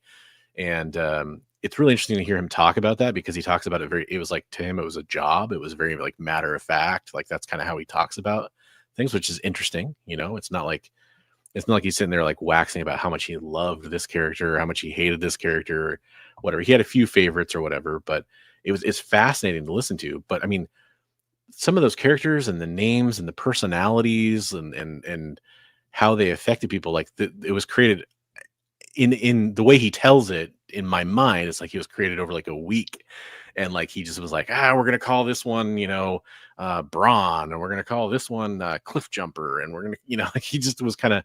I'm not trying to say he willy-nilly came up with these things. He kind of makes it seem like towards the end he was having a hard time kind of like coming up with new names and new profiles or whatever. But those were characters created essentially by the comic book writer who kind of created a lot of what ended up becoming G1 Transformers, as I understand it, which is pretty crazy. Yeah, I remember seeing where he got that assignment. I saw a little snippet where he was kind of like, "You're going to be doing this," and he was like, "Okay." Yeah, and you know, part of me loves hearing from creators who it was just a job to them. Like, it's kind of a weird, like refreshing kind of thing. Because maybe if I was 20, it would probably hit me a lot differently. But at my age, it's kind of like, wow, you know, all these characters that we've cared about for 40 years or whatever. And to them, it was just like, you know, it's just this character I created. And that was the job I had to do, is I had to create that character. Well, like being one of the people who had to do the work for the toy line stuff was considered kind of like the dregs of doing the comic stuff. There's definitely some of that too, for sure. I know exactly what you're saying. but I know, like, for example, like talking to like somebody like Randy Emberlin, who was an inker for a long time on GI Joe, which we're going to talk about in a second. He loved it because the comic was selling really good. He knew like, okay, well, it's not getting canceled anytime soon because it's selling really well. Right. A lot of people are having a hard time keeping up on the book because there's a lot of technical details, that kind of stuff. So it's like, as long as you can deliver it on time, you're probably going to be, kept on that book because that's what they're looking for. So there's kind of interesting perspectives both ways on that. But it is fascinating to me just to hear that when people talk about it. So I decided to mention Yeah, no, it is. To hear the history of it is definitely interesting. Yeah. The Transformers comic book, I will tell you though, going back and reading the Marvel comic is there's so much exposition in those early issues. It is rough. Yeah. And part of that is the comic telling of the storytelling of the time. Especially the Marvel books from that time tend to be very wordy, which is fine to a certain extent. But right. I mean, I swear, especially the first issue is like 90% dialogue and like 10% art. It's fascinating. I still think it's a really good. They had a hard time, I think, trying to make it an interesting dynamic between humans and robots. Yeah. And I think that's been the struggle with Transformers for a long time, is to try to find the right balance of just they didn't really. I don't think they really felt like they could have the robot characters relating to each other and make it interesting. They make it interesting. You're frozen again. Just there you go. Okay, where did I cut out? Making it interesting. Okay, I felt like they had a hard time feeling like they could have the robot characters just relating to one another, and not without having thrown in human characters as well. And so it was kind of an interesting problem they had to tackle. Yeah. As far as this is a good question from Hal. The little comics are included with the toys. I think that there's a market for those among complete people that are trying to put together the complete toys. I think that's primarily where the value comes from those. There's a lot of He-Man, like Masters of the Universe had little comics that came with the figures. Yeah. I don't believe, because I think for most comic collectors, it usually comes down to first appearances. And I don't think there's really any that were, and maybe there was, and I'm just not aware of it. It's not something that might be, definitely could be the possibility of first appearances for Masters of the Universe characters, because there's a lot of them for sure. So it's definitely possible. But that's a good question. One we'll have to dive into. And Awesome Sauce comes in with here. We got our third fact checker. Probably more like our fifth or sixth fact checker. Rogue's second appearance was ROM 32, so one off from the 33 that Jay was talking about. Which, I mean, no, he didn't say he had the second appearance of Rogue. It's just you missed it by one. That would be a pretty good issue to have. But hey, maybe ROM 33 is a banging issue. I don't know. Yeah, so I think I was going to say part of it is I was talking about Bob Budiansky and his attitude and stuff, and we talked about that. The person I did interview that was available is Simon Furman, and he was the writer of the Transformers UK comic book, which it is interesting because I like the Marvel run. I remember reading it when I was a kid and really enjoying it, especially as you got later into the series. I feel like it kind of found its legs. And it stopped being like just a super fast introduction to characters every few issues because they were coming out with new toys, and that still happened, but that wasn't all it was. But the UK series, it felt like Simon had a little bit more love for world building and lore building, and he kind of created some stuff that was pretty neat in that series. So if you haven't read the Transformers UK stuff, I highly recommend it. I think that's a good comic. I think a lot of the stuff that you end up seeing later on in Transformers lore, it seems like he kind of had a hand in some of the DNA that created that.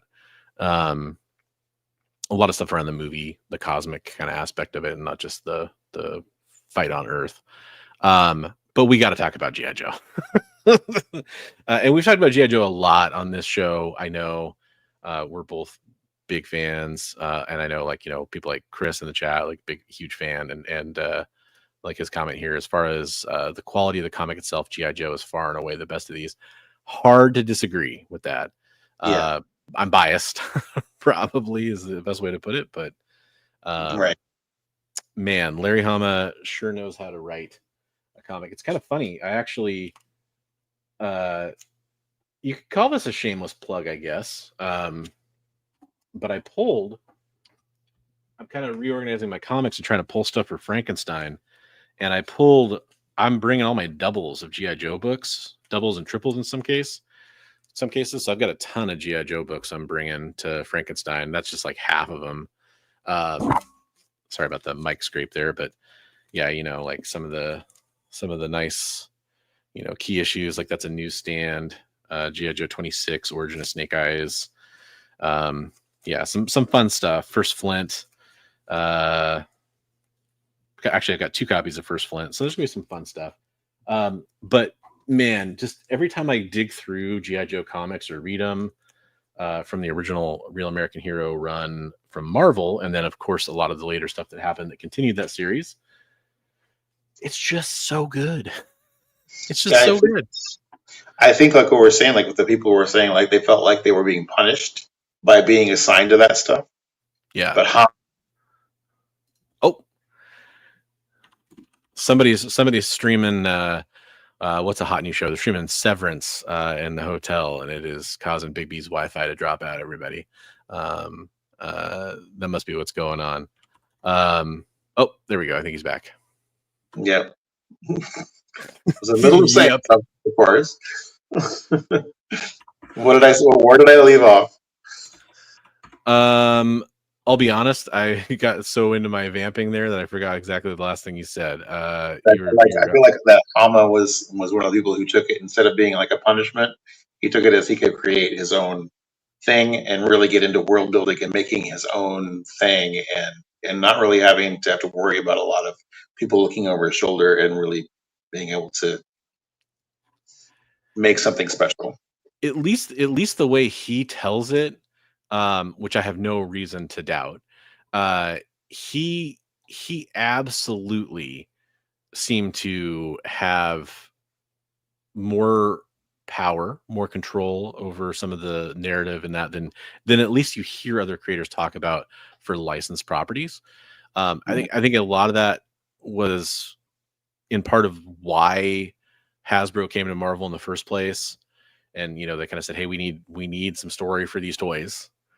And boy, did they get the right person for it. Right. Figured drawing.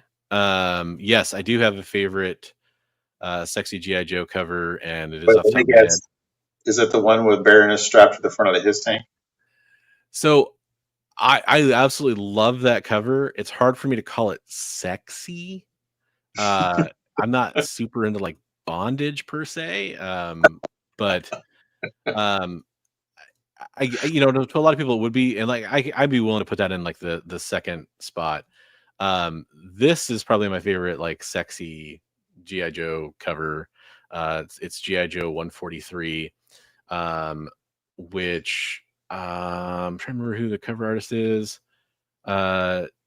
Jesse Orozco and Tim Tui apparently are the artists on that one. But one of the late books in the run. I've actually got a couple copies of this, so one of them. That's why I looked at this earlier. So I was like, oh, that's one of them. Hey, she needs some help. She's trapped on Cobra's Dark Island. There's a lot of comments coming on this. Oh.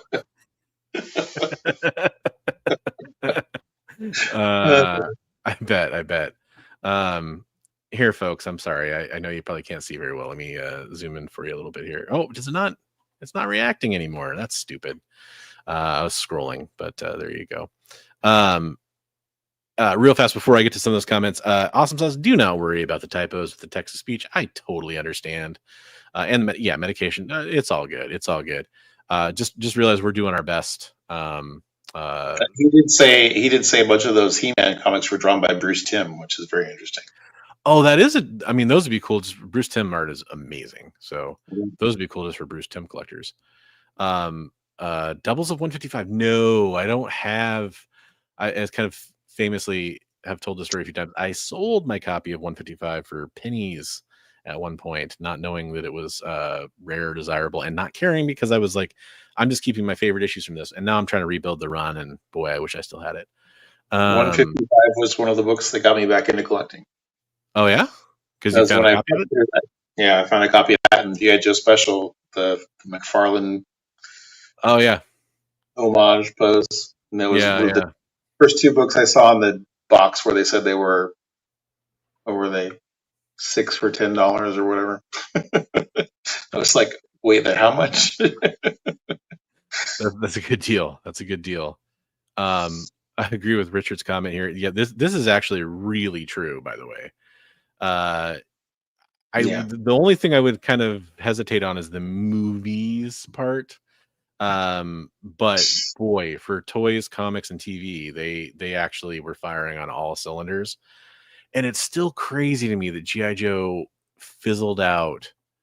Kind of like I think 93 is pretty much the last main year. There might have been some 94 stuff, I can't remember. But then it kind of morphed into like Street Fighter and some of those other sublines or whatever. But yeah, you're 100% right, man.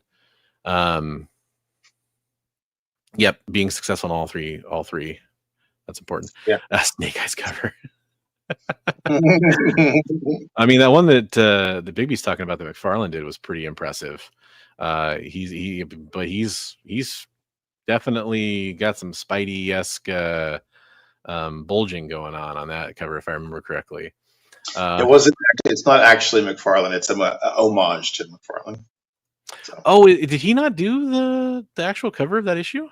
No, it was right after McFarlane had left Marvel, and it was kind of a screw you to Todd, from what I've heard. So interesting. Well, do you know who did the cover art for that? I couldn't tell you off the top of my head. Chris will probably tell you right up pretty quick, but it wasn't McFarlane. Interesting. Okay. I wonder if it was somebody like Andrew Wildman or somebody like that was kind of working on G.I. Joe at the time. By the way, this is another, I don't know why, but just there's something about this cover that I always liked. I wouldn't say it's necessarily the sexiest cover, although it's a pretty sexy Baroness cover. But there, I like that pose. There's just something cool about this. And speaking of Andrew Wildman, this is one of his covers. Yeah, there's just something kind of cool going on there. If I remember correctly, this is like the Castle Destro is like transforming or something like that while this is going on, but it's kind of like a oh my gosh, I'm blanking on the artist name. I want to say Geiger, which is totally incorrect. The illusions, oh boy, whatever, I forgot his name. Well. Oh, you're talking about the staircases that go into each other? Escher. That's boy. I got to get caught up with chat here. Okay, you got the title right. Nice. It would be cool if Quicksand was actually real. Yeah, Quicksand. It's like that joke I've heard 1,000 times. Figure drawing. When I was a kid, I thought quicksand would be a much bigger problem in day-to-day life than it actually is. I love that. Right. It's nuts that he never got to do a cartoon episode like other comic writers. That's a good point. Interesting. I didn't really think about that. Oh, G.I. Joe. Oh, wow. G.I. Joe Volume 6 by Art Adams. Yeah, I was just thinking about the original run. Wow. So G.I. Joe Volume 6. So the G.I. Joe special contains the art by issues by Todd McFarlane. Mm-hmm. The cover artist is Ghoster and Koblish. Weird. I'm not familiar with their work or their names, at least. Yeah. Well, I'm super curious. So I'll throw this up here. I think this is the one that Figure Drawing is talking about. But that's a cool one. Yeah, if you want to get to after the Real American, there is some smoking Baroness covers. Mike Mayhew did an amazing one. There was that one that was my homage on my squatty picture. Oh, right. Adam Hughes did a really good one. There's an artist named Krillin Repin that did a really good one. There's some gorgeous Baroness Art Germ.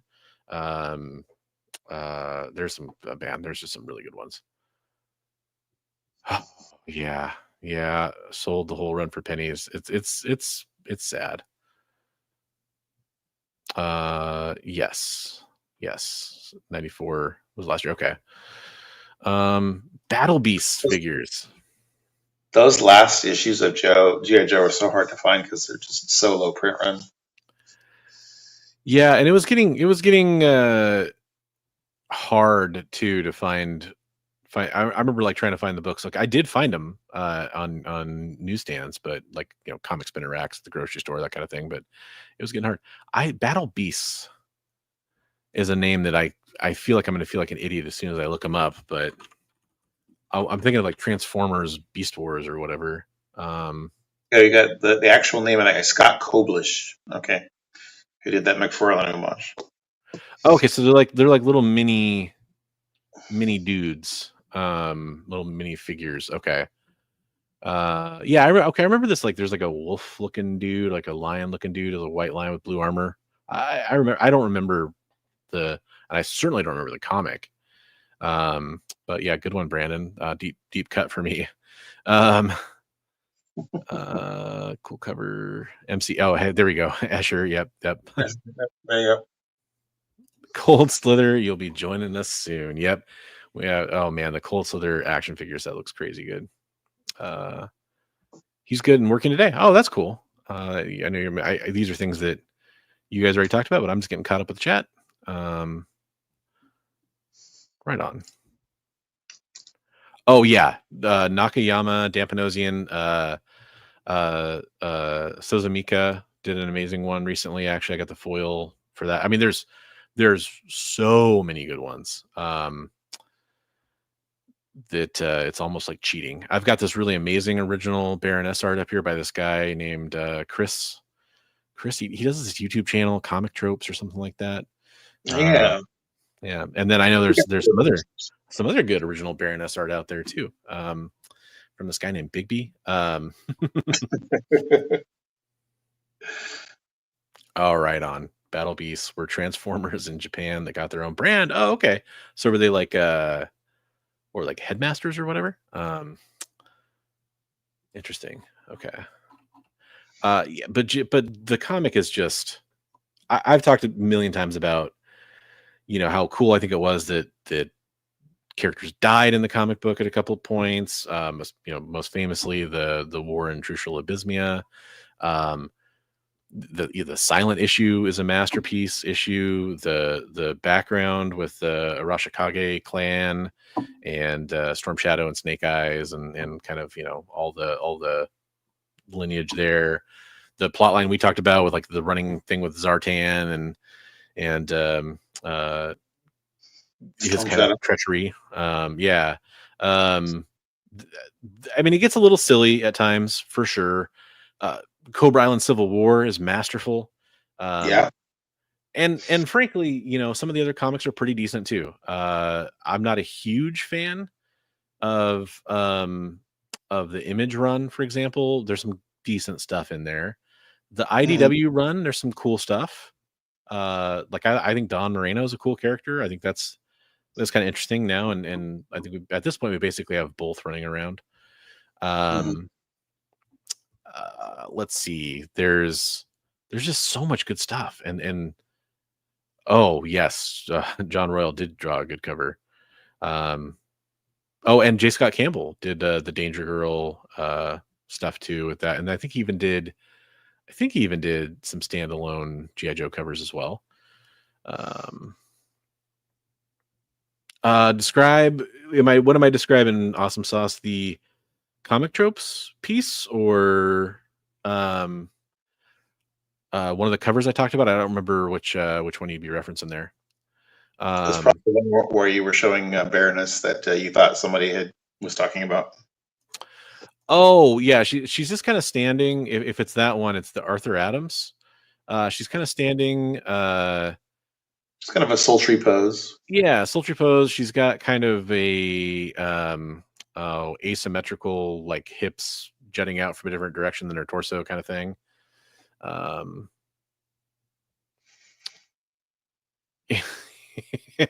John Scott Royal Campbell. No, that's funny.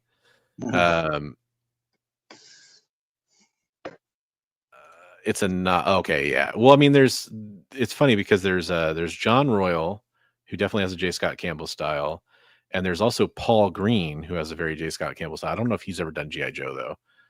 I think he's done commissions or something like that.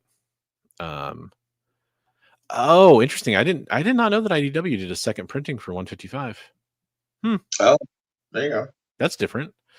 But yeah, there's just so much, because the comics, like the cartoon is great. I think if you watched it when you're a kid and you still can kind of remember it, the comic still holds up in a lot of ways. I think regardless of if you're reading it for the first time, or if there's definitely going to be some references that don't hold because they were geopolitical at the time or whatever. But that's true of comics in pretty much every era. Right. I will say, as a kid, I absolutely loved reading Larry Hama's military jargon explanations and breakdowns. As an adult, I find it really hard to read. I'm somebody who's kind of into a lot of that stuff. And when you know what that stuff is already, his explanations seem at this point kind of, I think he could do a better job by explaining what it is through context rather than through exposition. But that's a minor nitpick. It's just so good. It's so good. The characters, the fleshed out, did an awesome job. I mean, he turned a freaking Saw Viper into one of the most menacing, deadliest homicidal characters you could imagine, and that is a very like strange, like you wouldn't look at that toy and be like, that guy's menacing and badass. Turns out, yes, he is. I think he did a really good job too of being forced to like integrate the new characters that he was given on a regular basis.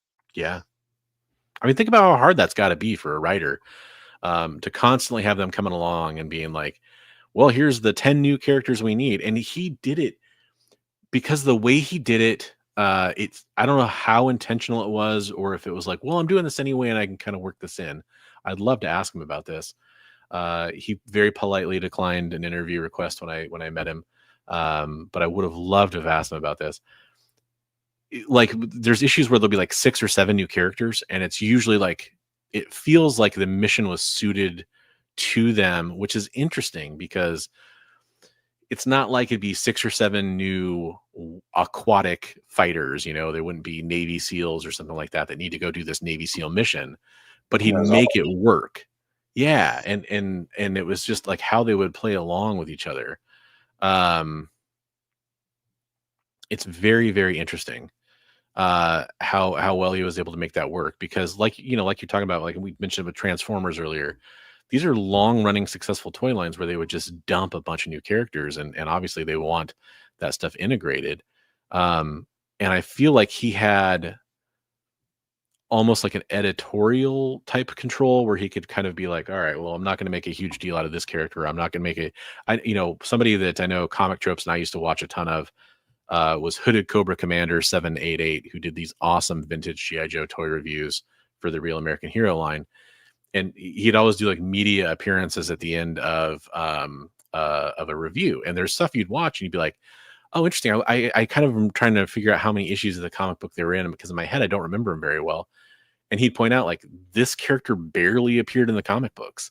So it wasn't like, this brand new character came out in 1989 and it was this, big toy they wanted to sell, and it appeared in 10 straight issues where you saw this vehicle or you saw this character. No, it's a few panels and you can barely even see him or see who it is. And It feels like he was able to kind of tamp that down and be like, we don't need 6 new characters right now. Like, we'll show them once and there you go. Just as long as they got their little moment in the sun. Yeah. And then he would highlight some of those characters to amazing effect where it totally fit in with the story. Or like there's I'm blanking on the character's name. I want to say it might be Ghost, but he's the pilot of the stealth fighter, and nobody can ever remember his name. And stuff like that. It's just really great. Is it Smoke Elijah? Welcome to the show. Thanks for popping in. Take on the current Ultimate Spider-Man run. I'm about 5 or 6 issues in. I read most of my stuff on Marvel Unlimited, so I'm a little bit behind. It seems solid. I know a lot of people absolutely like praised it when it came out, and I really like it. I'm kind of waiting to see where it goes, probably because I'm a little bit farther behind. Everybody that I hear, they say that it's the best Spider-Man title. Yeah, and it's really good. I do feel like it's fresh.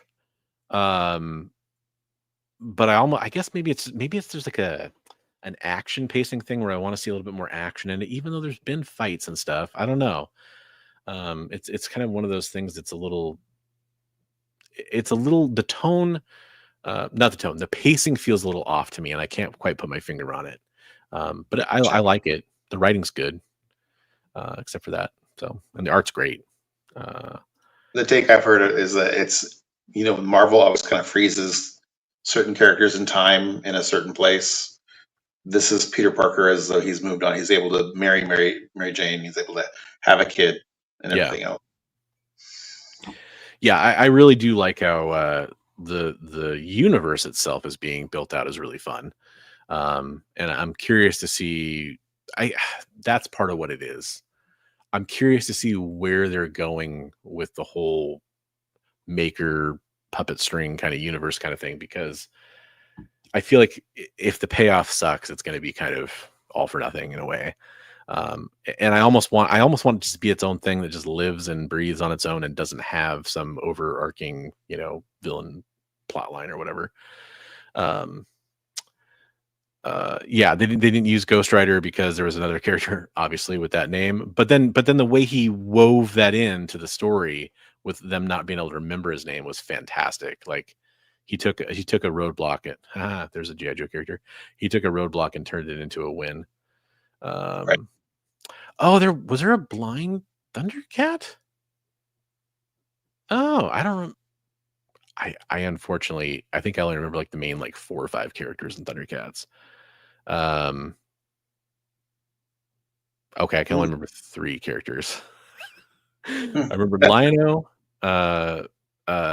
Oh my gosh, I know that one of them has a name that's like a panther. One of them has a name that's like, is it Chitara and Panthro? Chitara, Panthro, Lion-O, Wily Cat, Wily Kit. Okay, Snarf, of course, I remember that. Can't remember the other guy's name. The bad guy? Mumra's the bad guy. And then Monkey-On and I'm drawing a blank on a few of them. Tigro, okay. Okay, yeah. Okay, so Ultimate Spidey did some big twists in the last couple issues. I need to get, that's one of the comic books that I think I read like the first 3 issues because they were out or whatever, and then I kind of put it on the back burner. I read like 2 or 3 more, and it's probably kind of a disjointed reading experience for me. It probably has a lot to do with it. You know what? Smoke Elijah, Comic Tropes is the GOAT. He's the GOAT. He does an awesome job. He is the best. We love him. Yes. Snarf. Well, I remember here's a fun story that has nothing to do with anything about Thundercats.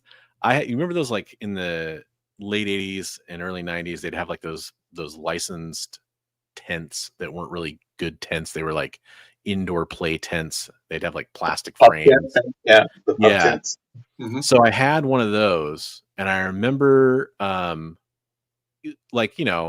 a kid without like the modern adult strength, they'd have like those little like plastic receptacles you'd stick like the plastic stick in to like build the frame. And I remember having to like push down on one really hard. And I think I was using it like as a blowgun or something. I was 5 or 6 or something like that. And somehow I ended up like falling or whatever, and that little plastic piece, and like it hit the back of my mouth, like in my soft palate, and that hurt for like weeks, dude. Because pretty much all my weight landed on it, and it's like that dumb kid. Comic Tropes was saying he's a dumb kid in here earlier. That was my dumb kid moment. I was running around with a blowgun in my mouth, essentially, like not paying attention where I was going. I did push it too hard. Snarf, snarf. There's probably some really clippable moments from some of the hand gestures I was just doing too. A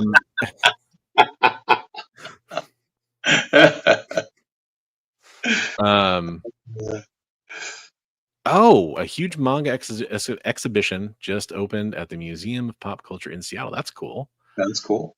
Linkso was the blind and oldest Thundercat alive. Oh, nice. Okay. Like when people mention these characters, stuff like that, that's starting to come back to me. Wasn't like Jaga was like the elder guy that was like that gave him the sword and everything before they left? Oh boy, I don't know. I remember too much useless information. Well, and sometimes not enough. It depends on the thing, because I mean, like, unfortunately, I was probably because by the time the 80s were over, I was 8 years old, just early enough that there's a few things I was obsessed with, like G.I. Joe, Transformers, Ghostbusters, which is something we didn't really. I mean, it's kind of movie to toy to comic, kind of in a weird way, but that's another one that I guess kind of throw in here. I was obsessed with a few of those things. Thundercats for a little tiny bit, Teenage Mutant Ninja Turtles for a teeny tiny little bit. But like by the time I was, coming out of that whole the legislation that allowed advertising to kids in TV and stuff like that changed, and kids TV programming changed quite a bit, and like the toys weren't quite as in your face, I guess. The marketing wasn't the same. I got more into sports. Some of that stuff changed, and I just didn't know about some of these things or forgot about them. But yeah, it's just kind of one of those things. Bigby, we are at basically the 2-hour mark. We had a great time talking about it. We still got to do art and everything else. So we got to do art. We never even talked about news. I gotta mention one other thing that's coming on the EXP tomorrow night at 10 Eastern, 9 Central. You can go check out Henri Compen on Kicking It with Henri. He does another claim sale show on the EXP. Highly recommend going and checking him out. He's a good dude, and he always brings like some stuff that I was like we're talking about toys tonight, where it's like, oh wow, memory flash. Like he'll bring out some stuff that I just forgot about with comics. I'm like, oh yeah. So he does a really cool job. I highly recommend going and checking out his show.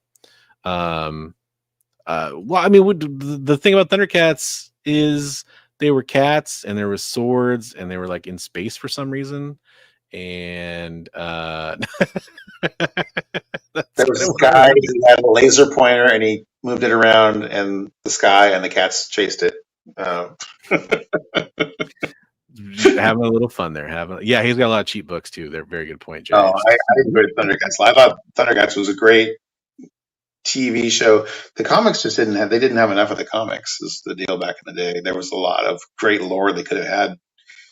Yeah. And the new comic series has been pretty highly acclaimed. The Dynamite series. I do know that. I haven't read it yet, but I've heard a lot of good things. But look, what I will tell you about the Thundercats comic is because I was at that age where I probably wasn't really reading comics when I was getting my hands on those, but I was looking through them. And I remember they did, like, you got to see more of like, oh gosh, what did they probably called it, like the Lion Castle or something. That's Voltron, but the Fortress. You got to see more of like the inside of it and stuff. I remember thinking that was really cool because in the cartoon, you only get to see what's in the scenes, right? Right. Yeah, we did talk about Sydney Sweeney before the show, and we have something coming that I think you'll appreciate. We're working on something in the background, Richard. But yeah, well, we didn't invite you because it was a private party. Sydney was there, it was a special appearance. It was kind of like a cameo, but it was way more expensive. Yeah. That sounded really dirty for some reason. That's not like an OnlyFans kind of thing. That's not really what I'm trying to say. The Cat's Lair, says Jay. Cat's Lair, that's right. Cat's Lair. Oh, you're working on Saturday. Okay, that's too bad. Hey, when's your launch thing happening for Radiant Black, Chris? What was the date for that again? Because I know that's a day maybe I can try to come up and check out the event and we kind of promote it a little bit. Sydney Sweeney playing Emma Frost. That's a good fan casting. Out of the especially like a young Emma Frost or something like that. That's out of some of the ones I've seen. It's one of the better fits for her. Sydney Sweeney playing the Baroness. I don't know. No, maybe Cover Girl. There we go, Cover Girl. There we go. It is March 26th from 4 to 6 at Stargazer in Tacoma. I need to add that to my calendar. Is that New Comic Book Day? Yeah, New Comic Book Day, the last Wednesday in March. That's awesome. So uncover, Chris. Now you're talking my language. So for those that don't know, I didn't really mention it. Chris, if you haven't been watching the show, we talk about this pretty much every week because it's awesome. He has a backup story coming up in one of the Radiant Black comic books that he's doing 90% of the work on. And I can't wait to read it. That's really awesome. He said it's a good, I don't know if he was joking. I could see him joking about this. He said it's a good jumping on point for Radiant Black. Probably just because he's doing that issue.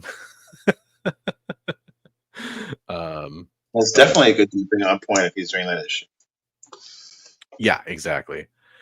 I'm going to show community artwork because news stories we can kind of pick and choose. To our esteemed producer in the background, Jay, if you need to run at any point because we're taking a little too long, I know we're kind of going a little bit over, but we're not gonna explore all the news stories that we had ready to go for this week, but we are gonna hit the ones that are kind of time sensitive.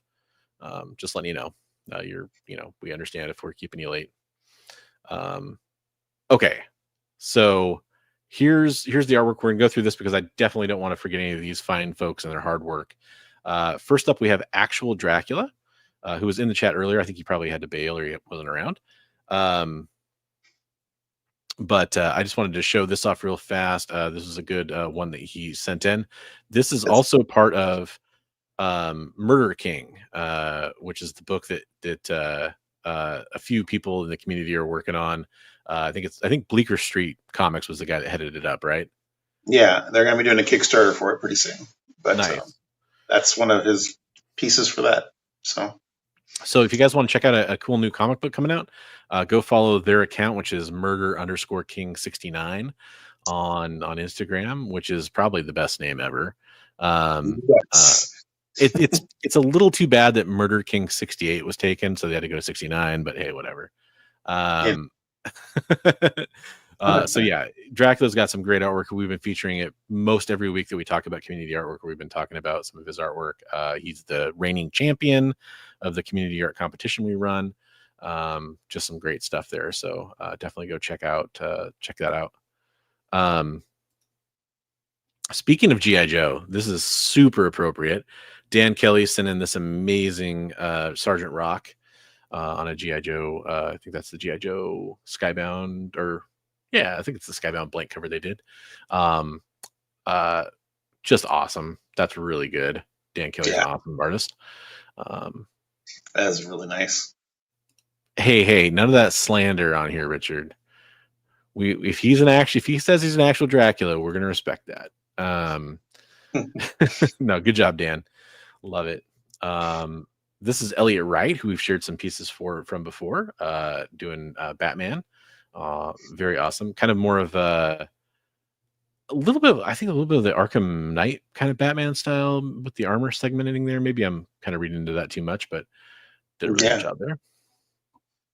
I like that. I like the all black on that color of cover is pretty nice.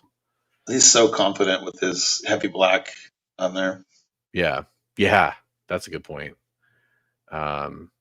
Looks really good. Way better than that Daredevil CGI, right?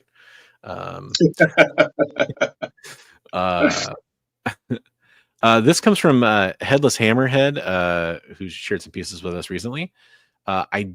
He said this is from Nosferatu, and it might be a spoiler, is what he said in the comment. I haven't seen the movie yet, so if it is a spoiler, I'm really sorry, but it's cool artwork, and I really wanted to kind of share that he's been working hard on his art and does a lot of portraits and stuff like that too. So Yeah, it's definitely from Nosferatu. I totally recognize that character.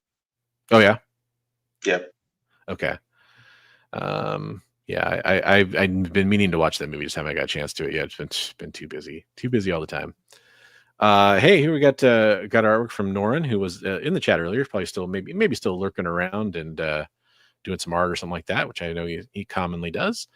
Doing some Absolute Wonder Woman. Love that. Yeah, really cool. It's kind of funny. I think this is the first fan art I've seen of Absolute Wonder Woman. And I think her design in Absolute might even be more fun to draw than her kind of regular costume at this point. It's very cool. Right. Nice job, Norin. Yeah, beautiful. This came from Rich Donkey. Sent this one in. Nice Venom. Very, very cool. I love what he's got going on here. Love it. Yeah. I don't know how to pronounce your last name. Maybe it's Stanky, but I didn't want to. I don't know which pronunciation you prefer there, Rich. But nice job on the art. Then we got Roscoe. This is it's got to be referencing DJ Links, right? Yeah, it even says it on the shirt. Yeah, that's fun. DJ Links is a community member that's part of the trio that runs Comics Curing Cancer. If you're not familiar with him, definitely go check him out too. Very cool. And it got a little bit of the glasses likeness on there too. I like it. And then Side Quest Comics. He's okay, so it's a tank. Okay. I was trying to figure out what that was when I was looking at it when it was smaller. I'll kind of zoom in on that a little bit. Kind of picking his tooth with a tank cannon. That's pretty fun. Yeah, they got a guy flying out of it. Yeah. That's great. I like that. It kind of goes with our Shogun Warrior Godzilla talk we had earlier. Excuse me. Right. And then, yeah, that was okay. That was the last piece. So that's really nice. Hey, folks, if you want to have your artwork featured on our show, all you got to do is send it in to Bigby McFly or myself. Links to socials are down below in the description as well. So go check that out and send us your artwork. Doesn't matter if you're doing stick figures or if you're, published in a comic book coming out later this month. We'd love to see your artwork. For sure. We just want to promote you and encourage people to draw.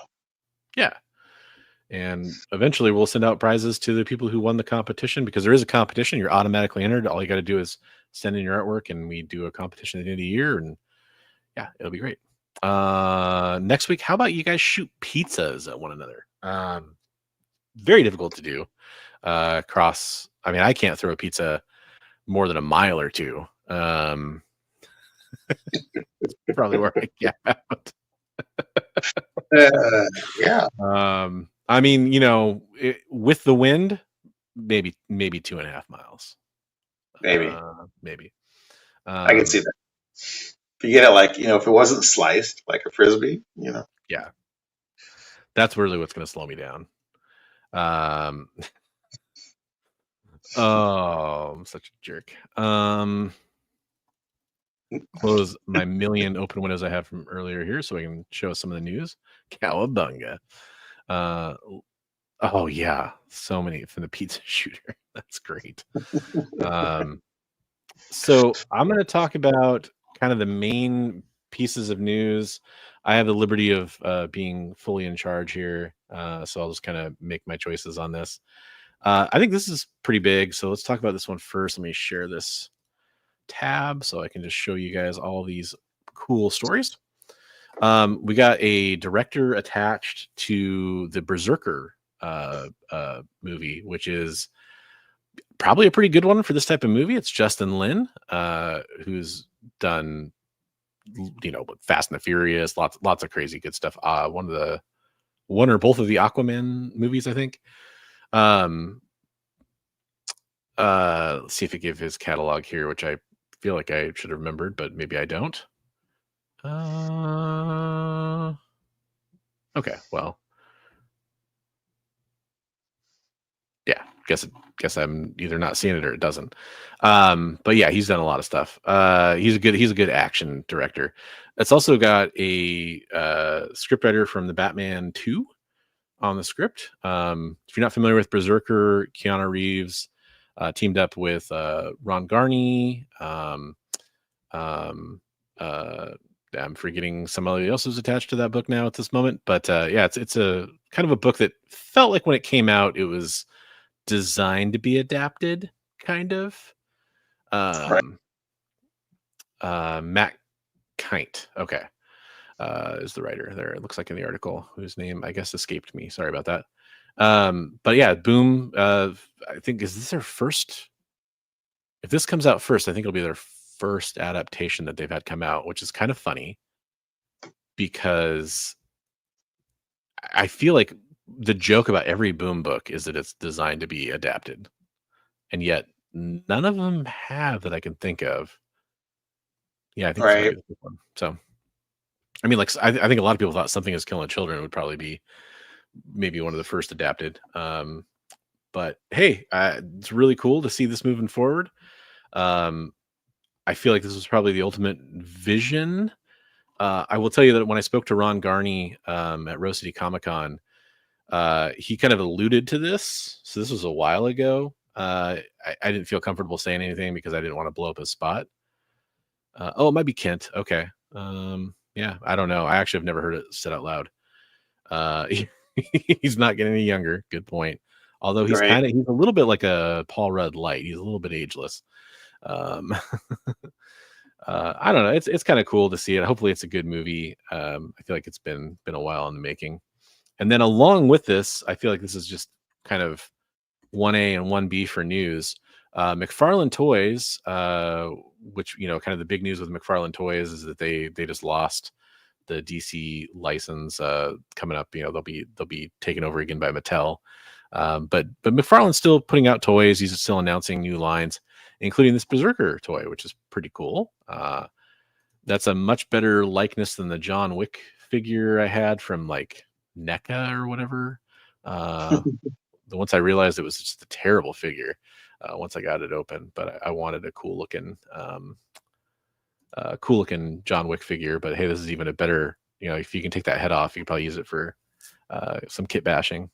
Lots of guns and all kinds of fun stuff, and you know, battle damage chest, and yeah, it looks pretty cool. So I think that's pretty fun. Yeah, that's nice. Yeah.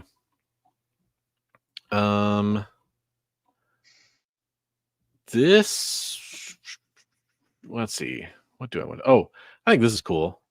I'm just excited to watch this. This will be like an instant watch for me. Jack Kirby documentary is coming out. CBR is reporting on this one. So it's from acclaimed filmmaker Ricky Stern, who did the Joan Rivers A Piece of Work, which I've heard a lot of good things about. I haven't watched it yet. But it's also the Braun Brothers producing, which they did the Andy Warhol Diaries, which I didn't watch, but I did watch the Wild Wild Country, which was a very good documentary, true crime kind of style documentary, which might be a good one for you for what we were talking about earlier. If you haven't seen it, kind of Pacific Northwest based story. But hey, we're getting a documentary about Jack Kirby, and comic documentaries. I need to watch some of the more of the ones that are already out there, but they're so fun. Yeah, I really liked the Mignola one I watched just recently. It was really good. I've heard good things about the Dave Stevens one too. I need to check that out. That is excellent. But like, you know, the ones I have seen, they're always so fascinating to me. So I think that's really cool, and I can't wait to see more of that. It seems like Jeff Loeb is doing more and more these days in comics. He's working on the Hush 2 storyline with Jim Lee, which apparently was a huge selling comic. Hey, have a good night, Adam. See you later, buddy. Get some good sleep. Hopefully we could lull you to sleep with our dulcet tones. But this is kind of interesting. So Jeff Loeb's returning to the Age of Apocalypse era in a new giant size issue. There's been quite a bit of returning to the Age of Apocalypse. Like there's I guess it was an omnibus I read from Marvel Unlimited, or like a reading order thing, because I wanted to go back and reread all of the Age of Apocalypse stuff, and it kind of kept going past the original stuff to like the stuff that was written afterwards. I forgot how many like one shots or tie-ins, or there's stuff where like the Exiles go back, which I kind of remembered, but then there's just like these weird specials that came out. And it's just insane how many times they've actually kind of revisited it and kind of fleshed out the present and future of that universe.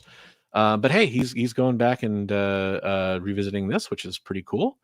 I'm excited to see it. It's interesting to see Jeff Loeb, back in it so much. He kind of had an unfortunate event happen in his life that kept him out of it for a while. And then came back, and some people kind of, the impression I got, were not as thrilled with some of his work. But this is going to get me in. This is right up my alley. I'm going to read Hush 2 as well. So pretty fun stuff. Yeah. Hush 2 sold 400,000 pre-orders.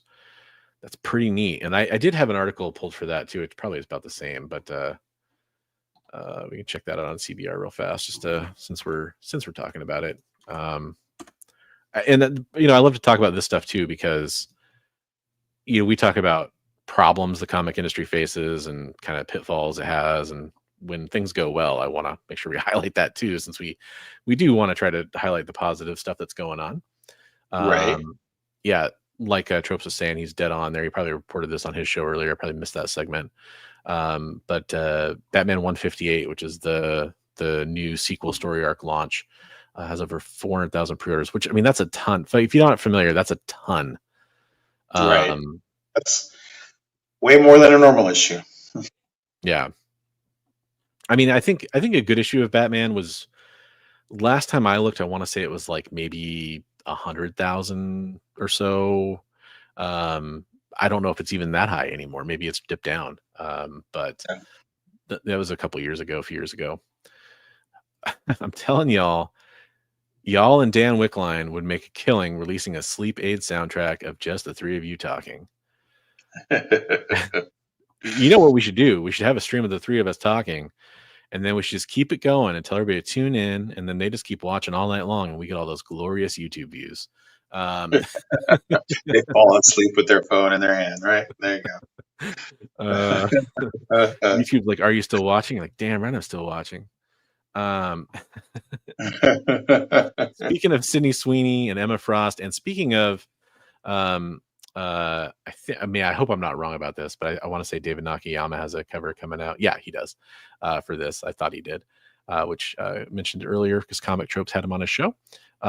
So this is also from CBR. Marvel is teasing a scandalous new Emma Frost series. So we talked about this when it was first announced. It's a 5-issue limited series. We are getting a little more detail about it, which is that it's taking place. I think this was an interview with Amy Chu talking about it, I believe. Yeah. Oh, no, sorry. The quote is from Amy Wu via Marvel Comics press release. But this is what it is, because Amy Chu's the writer on it. This is going to be a whole new Emma-focused story set in the classic days before she joins the X-Men. We're going around the world to expose the inner workings of the Hellfire Club in a way you've never seen before, and introducing some new baddies. I can't believe Marvel is letting me do this. It's so exciting. Cool. So, yeah, and that's exactly what I would want from if you're going to do an Emma Frost series. I think that's a great time period to explore in her past. So I'm excited because I kind of I miss kind of classic villain Emma Frost. And that's true, not just Emma Frost, who's one of my favorite villains, but, so it's true for her. There's a lot of Marvel, especially X-Men villains that have kind of turned good. And I miss him as a villain every once in a while, right? Like, right. Outside of X-Men, I miss Venom as a villain sometimes. Right. But in X-Men, like, Juggernaut's on the X-Men now, and he's had a history of flirting around with that going back to Age of Apocalypse. White Queen. Sabretooth joined the X-Men for a while, although he's kind of firmly back in the villain camp. But it gets a little crazy. So it's nice to go back and revisit those villainous times sometimes. Have you seen the trailer for Thunderbolts that highlights all of the different creative teams that are working in that movie? You know what? I haven't, because I kind of went on media blackout for Thunderbolts. That trailer. What now that I've seen like who it is that's working on that movie, I'm like, no wonder this movie looks so freaking good. Nice. I kind of just decided like I'm so anticipating this movie, and my wife feels the same way. We're just gonna go watch it, and so now at this point I don't really need to see any more. So I've tried to like kind of not watch any of the new spots or trailers that came out, but I'm sure I'll end up seeing this one. It's just like it just says like from the the creative director of this, from the and it just you're going oh okay, like all the things they're listing are like, oh yeah, I love that. So nice. Real fast. I thought this was kind of interesting. So Star Wars had a new series come out, and it was called Jedi Knights. The interesting thing about this to me is I think some of the stuff about the toys in the 80s, where the movies were done because Return of the Jedi was out, and it was going to be a long time, for people that don't remember or too young to know this, it was a long time before we got more Star Wars content.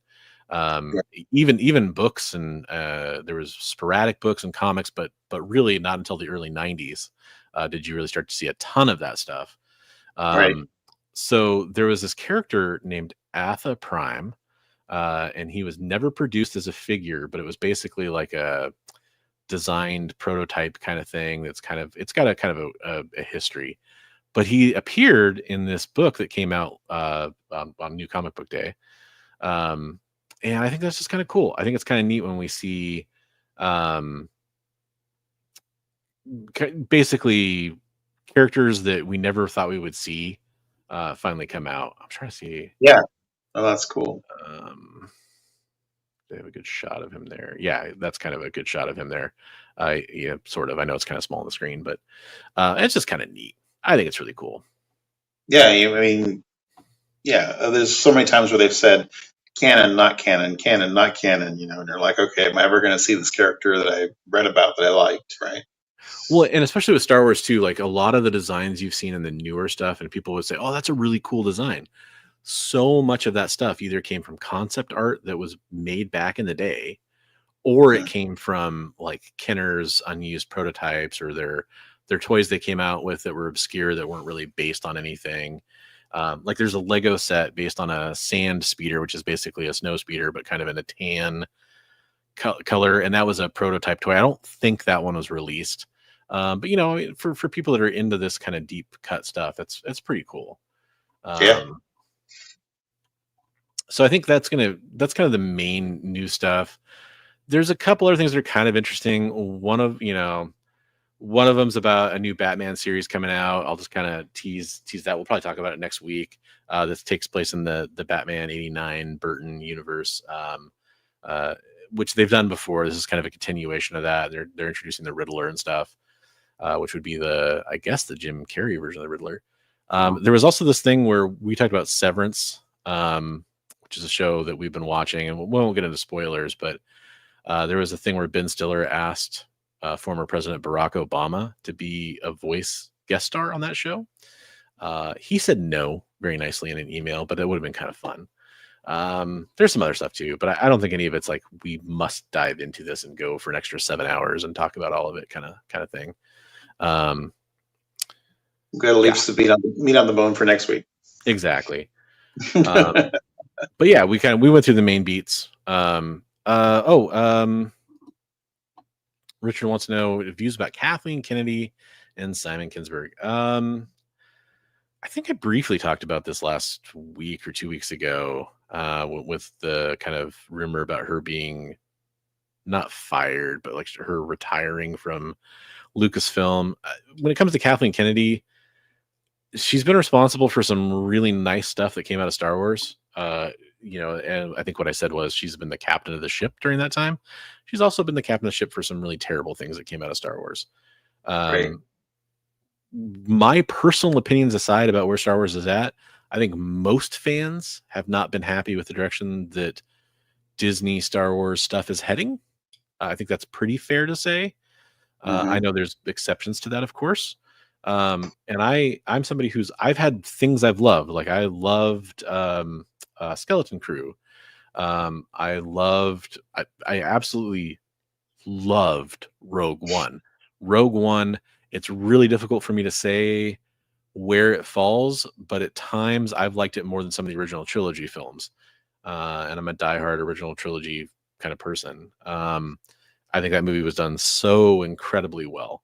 The only real complaint you could have about it is that you can never get a sequel to it because, well, that sequel's already made and it's called A New Hope. And spoilers, most of those characters are dead at the end of that film.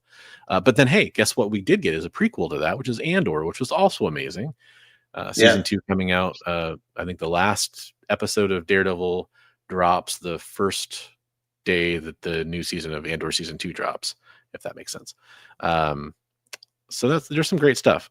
Simon Kingsbury, I'm not as familiar with what his role is and everything, but I just think it's complicated. I think a lot of people love to say like, oh, it's all Kathleen Kennedy's fault. That's like the easy scapegoat for a lot of people that are upset with things. And maybe some of it is. I don't know. My guess is that I think she has more to do with the business operations than the creative choices that are made, but she probably also has a hand in the creative choices and oversight too. So I know there's been a lot of like announced films that have been eventually canceled or scrapped. I definitely question the choice to make Rian Johnson the director of Last Jedi, which I think I've said this before, Last Jedi on its own, taken completely out of context from being part of the narrative of Star Wars, is an excellent subversion of expectation that has some gorgeous shots in it and some gorgeous scenes in it, but it is a terrible Star Wars film. That was kind of my jumping off point for a lot of that stuff. But yeah, it's complicated. That's kind of, I would say. Do you have any thoughts on that one, Bigby?